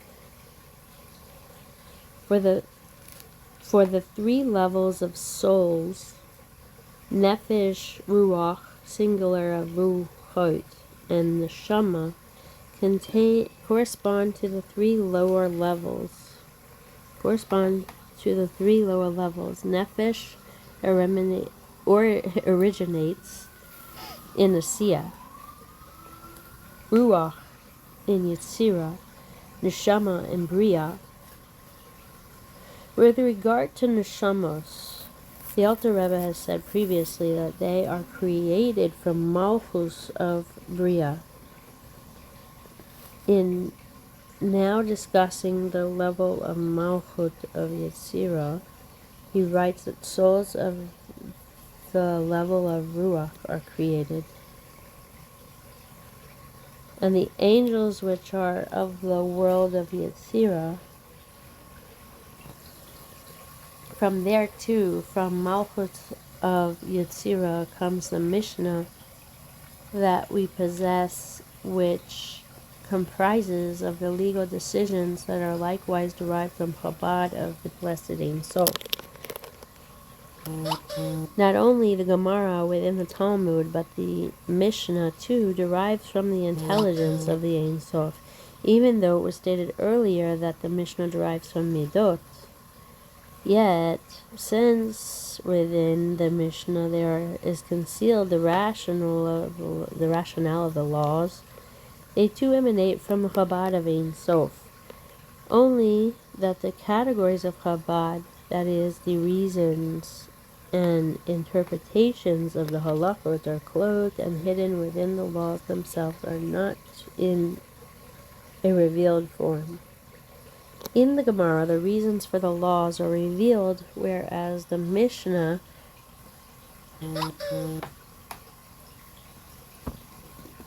all that is revealed is the actual law itself, not the reasons underlying it, while the elements of the halachot which are in revealed form in the Mishnah are the very reflection of the midot of the Blessed Ein Sof in the revealed form. As mentioned earlier, the actual halachic decision that something is permissible derives from the divine attribute of kindness, and that something is prohibited derives from the attribute of severity. Thus it has been explained above in the name of Tikkunim that 6 Sfirot nest in Yetzirah. They, the 6 Sfirot, or Midot, comprise in general 2 extensions, right and left. Right representing kindness and left severity, acting with forbearance, deriving from the aspect of kindness, which results in adjudicating leniently, that is to say, to permit a thing to ascend to God, for only that which is permitted to a Jew can ascend to God. Thus, when ruling is lenient and the object in question is permitted for use, it enables the individual through utilizing it in the performance of a mitzvah to cause it to ascend to God. This, of course, is an act of kindness, or acting in a stringent manner and so on, declaring the object to be forbidden for use and thereby precluding its elevation to holiness. This is an act of severity. These 2 traits, kindness and severity, represent the 2 general directions of the emotive attributes as they exist above and from which the halachos of the Mishnah derive. In all this, both the Mishnah and Talmud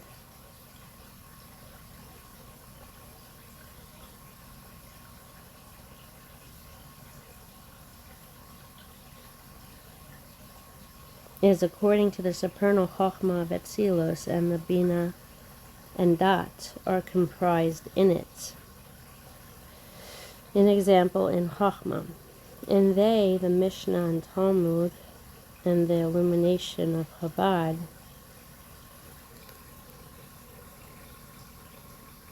and Midot found in them, are united in the Blessed Ein Sof.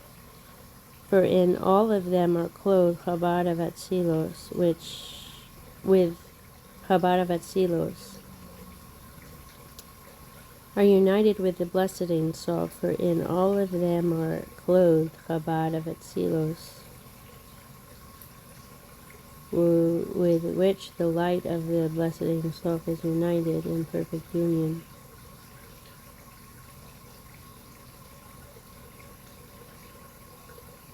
Thus, when the Shekhinah enclosed itself in the shrine of the Holy of Holies of the world of Yetzirah, and therefore after in Malchut of Yetzirah, that part of Torah which is called the Mishnah is drawn down, this being the receptacle for the light of the Shekhinah as it is revealed in the world of Yetzirah. Wait a minute.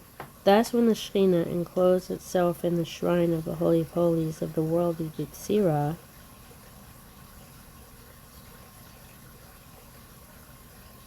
and thereafter in Malchut of Yetzirah.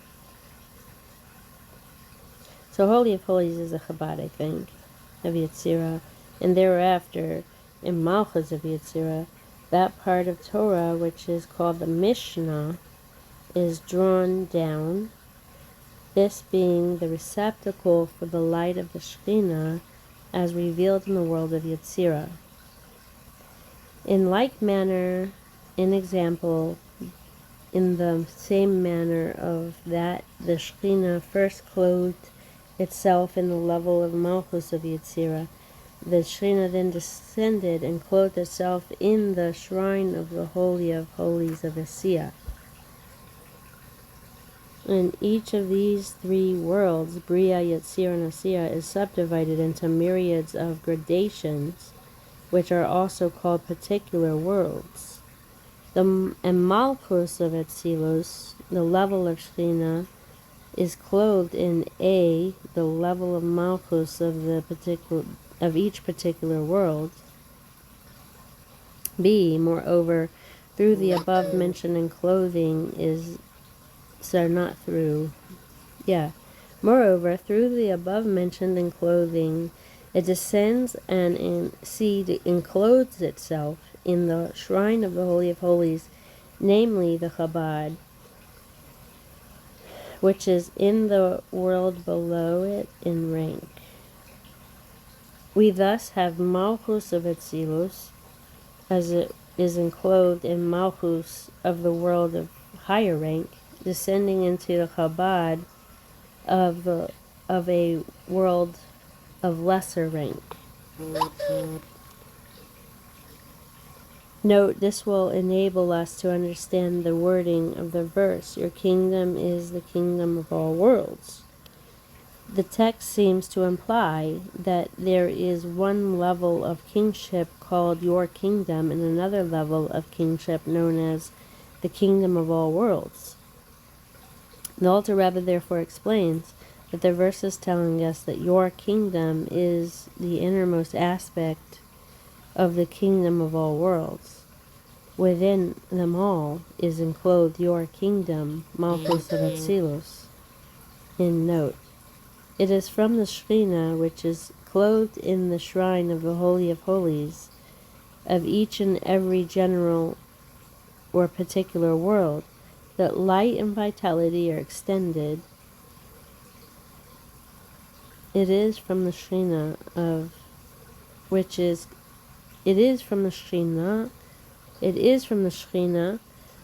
clothed in the shrine of the Holy of Holies, of each and every general or particular world, that light and vitality are extended and diffused to that whole world and the creatures contained therein, the souls, angels, and so forth. The last phrase refers to the other beings of each world, such as the Heichalot. Heichalot means chambers. They all receive light and vitality from the Shekhinah, as it is enclosed in the shrine of the Holy of Holies of that particular world. For they were all created by the 10 divine utterances of creation, these being God's speech, which is termed the Shekhinah. Divine speech revealed that which was previously concealed. This is also the purpose of the Shekhinah. Revealing to the world a light which is essentially higher than the world. Therefore, Malchut of Atzilus, which is termed the Shekhinah, and which is God's speech, is revealed in the 10 divine utterances of creation, is the level from which life and vitality are drawn down and revealed in all worlds and created beings. And all this is accomplished through Torah, for Torah is the shrine of the Holy of Holies, in which the Shekhinah first resides in every world. Thus, as mentioned earlier, it serves as a garment to the Shekhinah. Takeaway. The permitted and the prohibited domains are not random. They depend on spiritual source. If it is from kindness, chesed, then there is room for it to be elevated to God, hence we may utilize it. If it is from severity, gevurah, then it cannot be normally elevated. We must be strict and refrain from any interaction.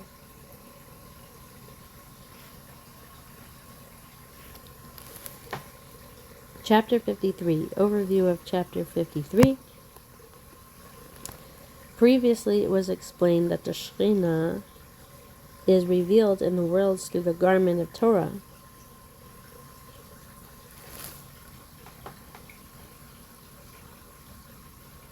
On every level, this indwelling revelation is manifest accordingly. In this chapter, the focus is on the variation of Shekhinah revelation in the two temples. Oh, this was yesterday's.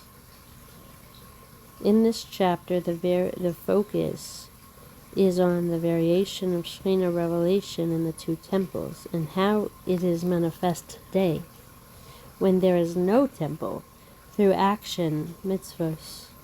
The chapter concludes with deciphering the metaphor of the progeny from chapter 35, about how the body vital soul serves as a wick for the flame of the Shekhinah, godly soul. Today's lesson. In the first temple, the tablets which contain the Ten Commandments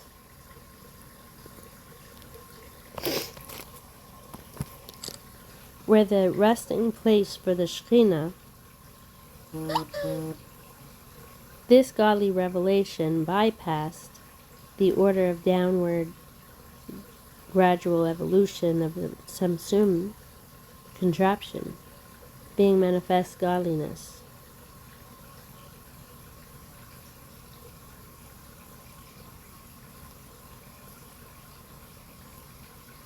Chapter 53. The Alter Rebbe explained in the previous chapter that the light of the Shekhinah, an illumination utterly transcending the realm of the world,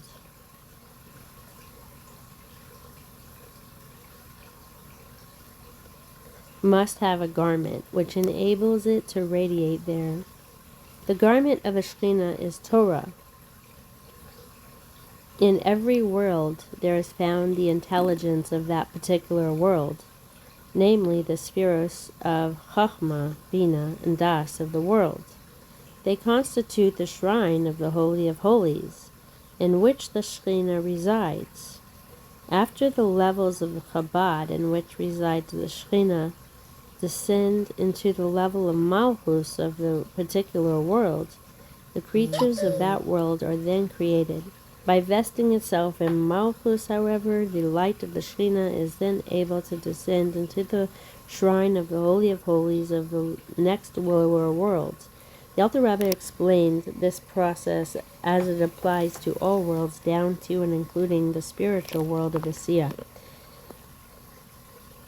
At the time the first temple stood, in which the ark and the tablets were housed in the Holy of Holies, the Shekhinah, which is Malchus of Atzilos, that is the revealed light of the Ein Sof, a light which intrinsically is infinite and transcends all worlds, and which nevertheless was revealed in them, dwelled there and was clothed in the Ten Commandments, which were engraved upon the tablets found in the ark in the Holy of Holies. Far more intensely was clothed in the Ten Commandments, which were engraved upon the tablets found in the ark of the Holy of Holies, far more intensely and with greater and mightier revelation than its revelation in the shrines of the Holy and of Holies above in the upper worlds.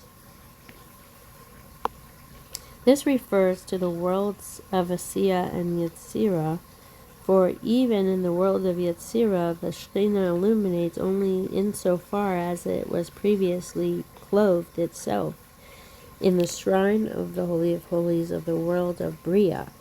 The level of Shekhinah manifest in the first temple, however, though it too was manifest only through having first been enclosed in Malchus of Bria, was less completely concealed. Even after this concealment, therefore, the illumination of the first temple was still on the level of the world of Bria and not of Yetzirah. The Alter Rebbe now answers the following question: inasmuch as the temple was located in the physical world, how was it possible for the Shekhinah to be found there to a higher degree than in the upper worlds? He answers,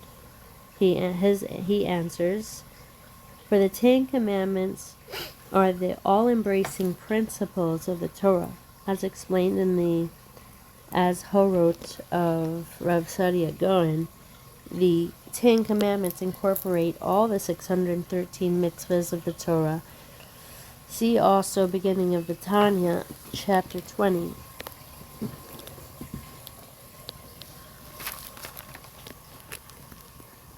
Which derives from the level of supernal Chachma.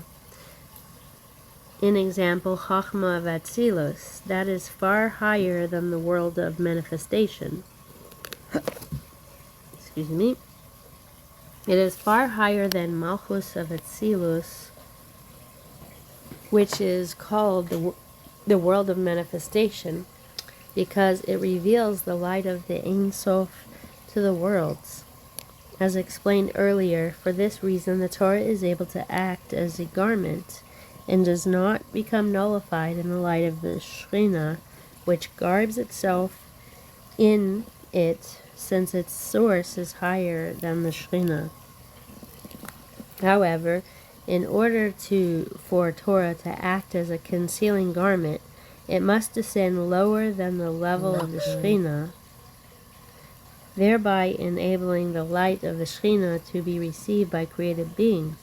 However, as Torah descended into the Ten Commandments engraved on the tablets, it did not do so in a manner that would make it similar to other physical things.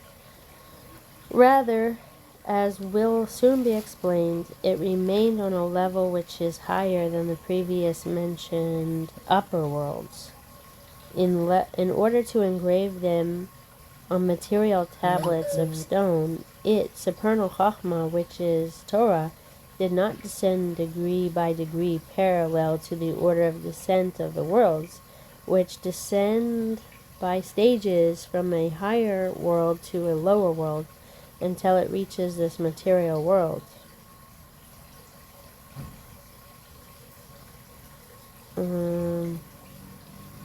Until it reached this material world.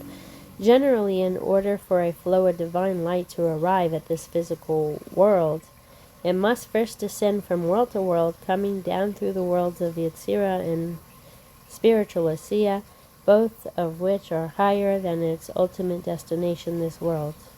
This, however, was not the case with the tablets, for this material world functions through the garb of material nature,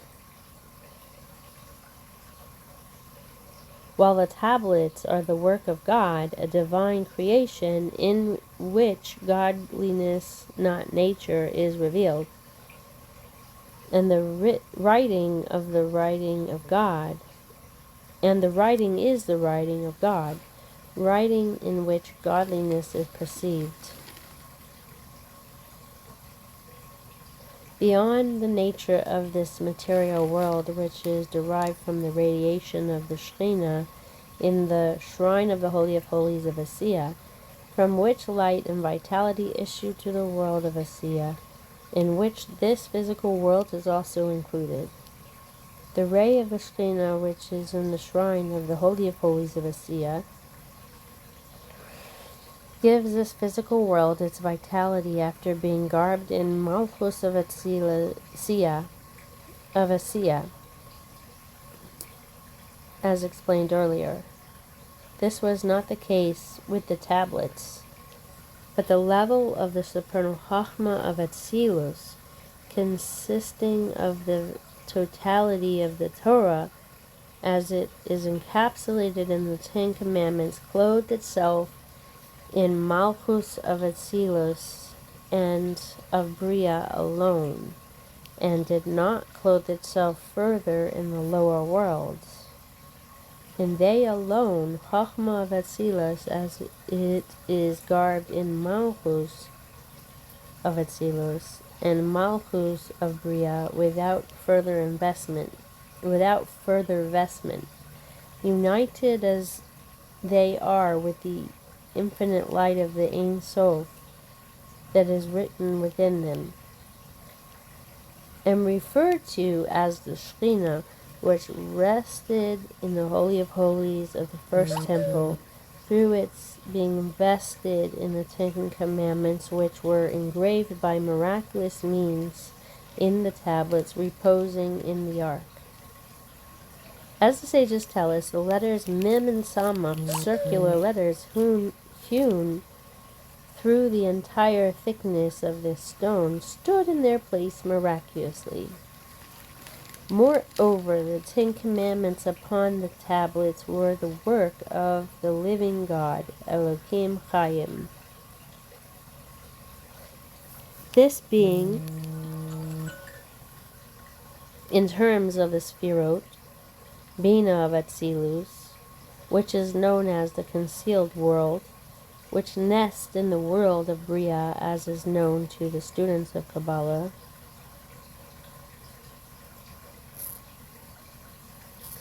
This being in terms of the Spheros, Bina of Atzilus, which is known as the concealed world, which nests in the world of Bria. Bina of Atzilus nests in the world of Bria, as is known to the students of Kabbalah.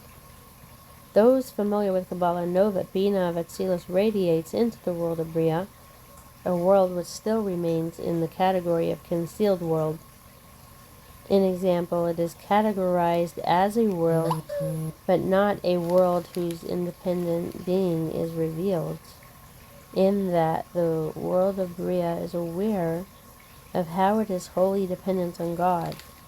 Takeaway: the 10 Commandments given to us at Sinai incorporate all the commandments of God. They are all derived from God's wisdom. This divine light was miraculously embedded within the physical tablets that Moshe brought down from heaven. Okay, and now this is finally today's, and I will do that in a separate recording.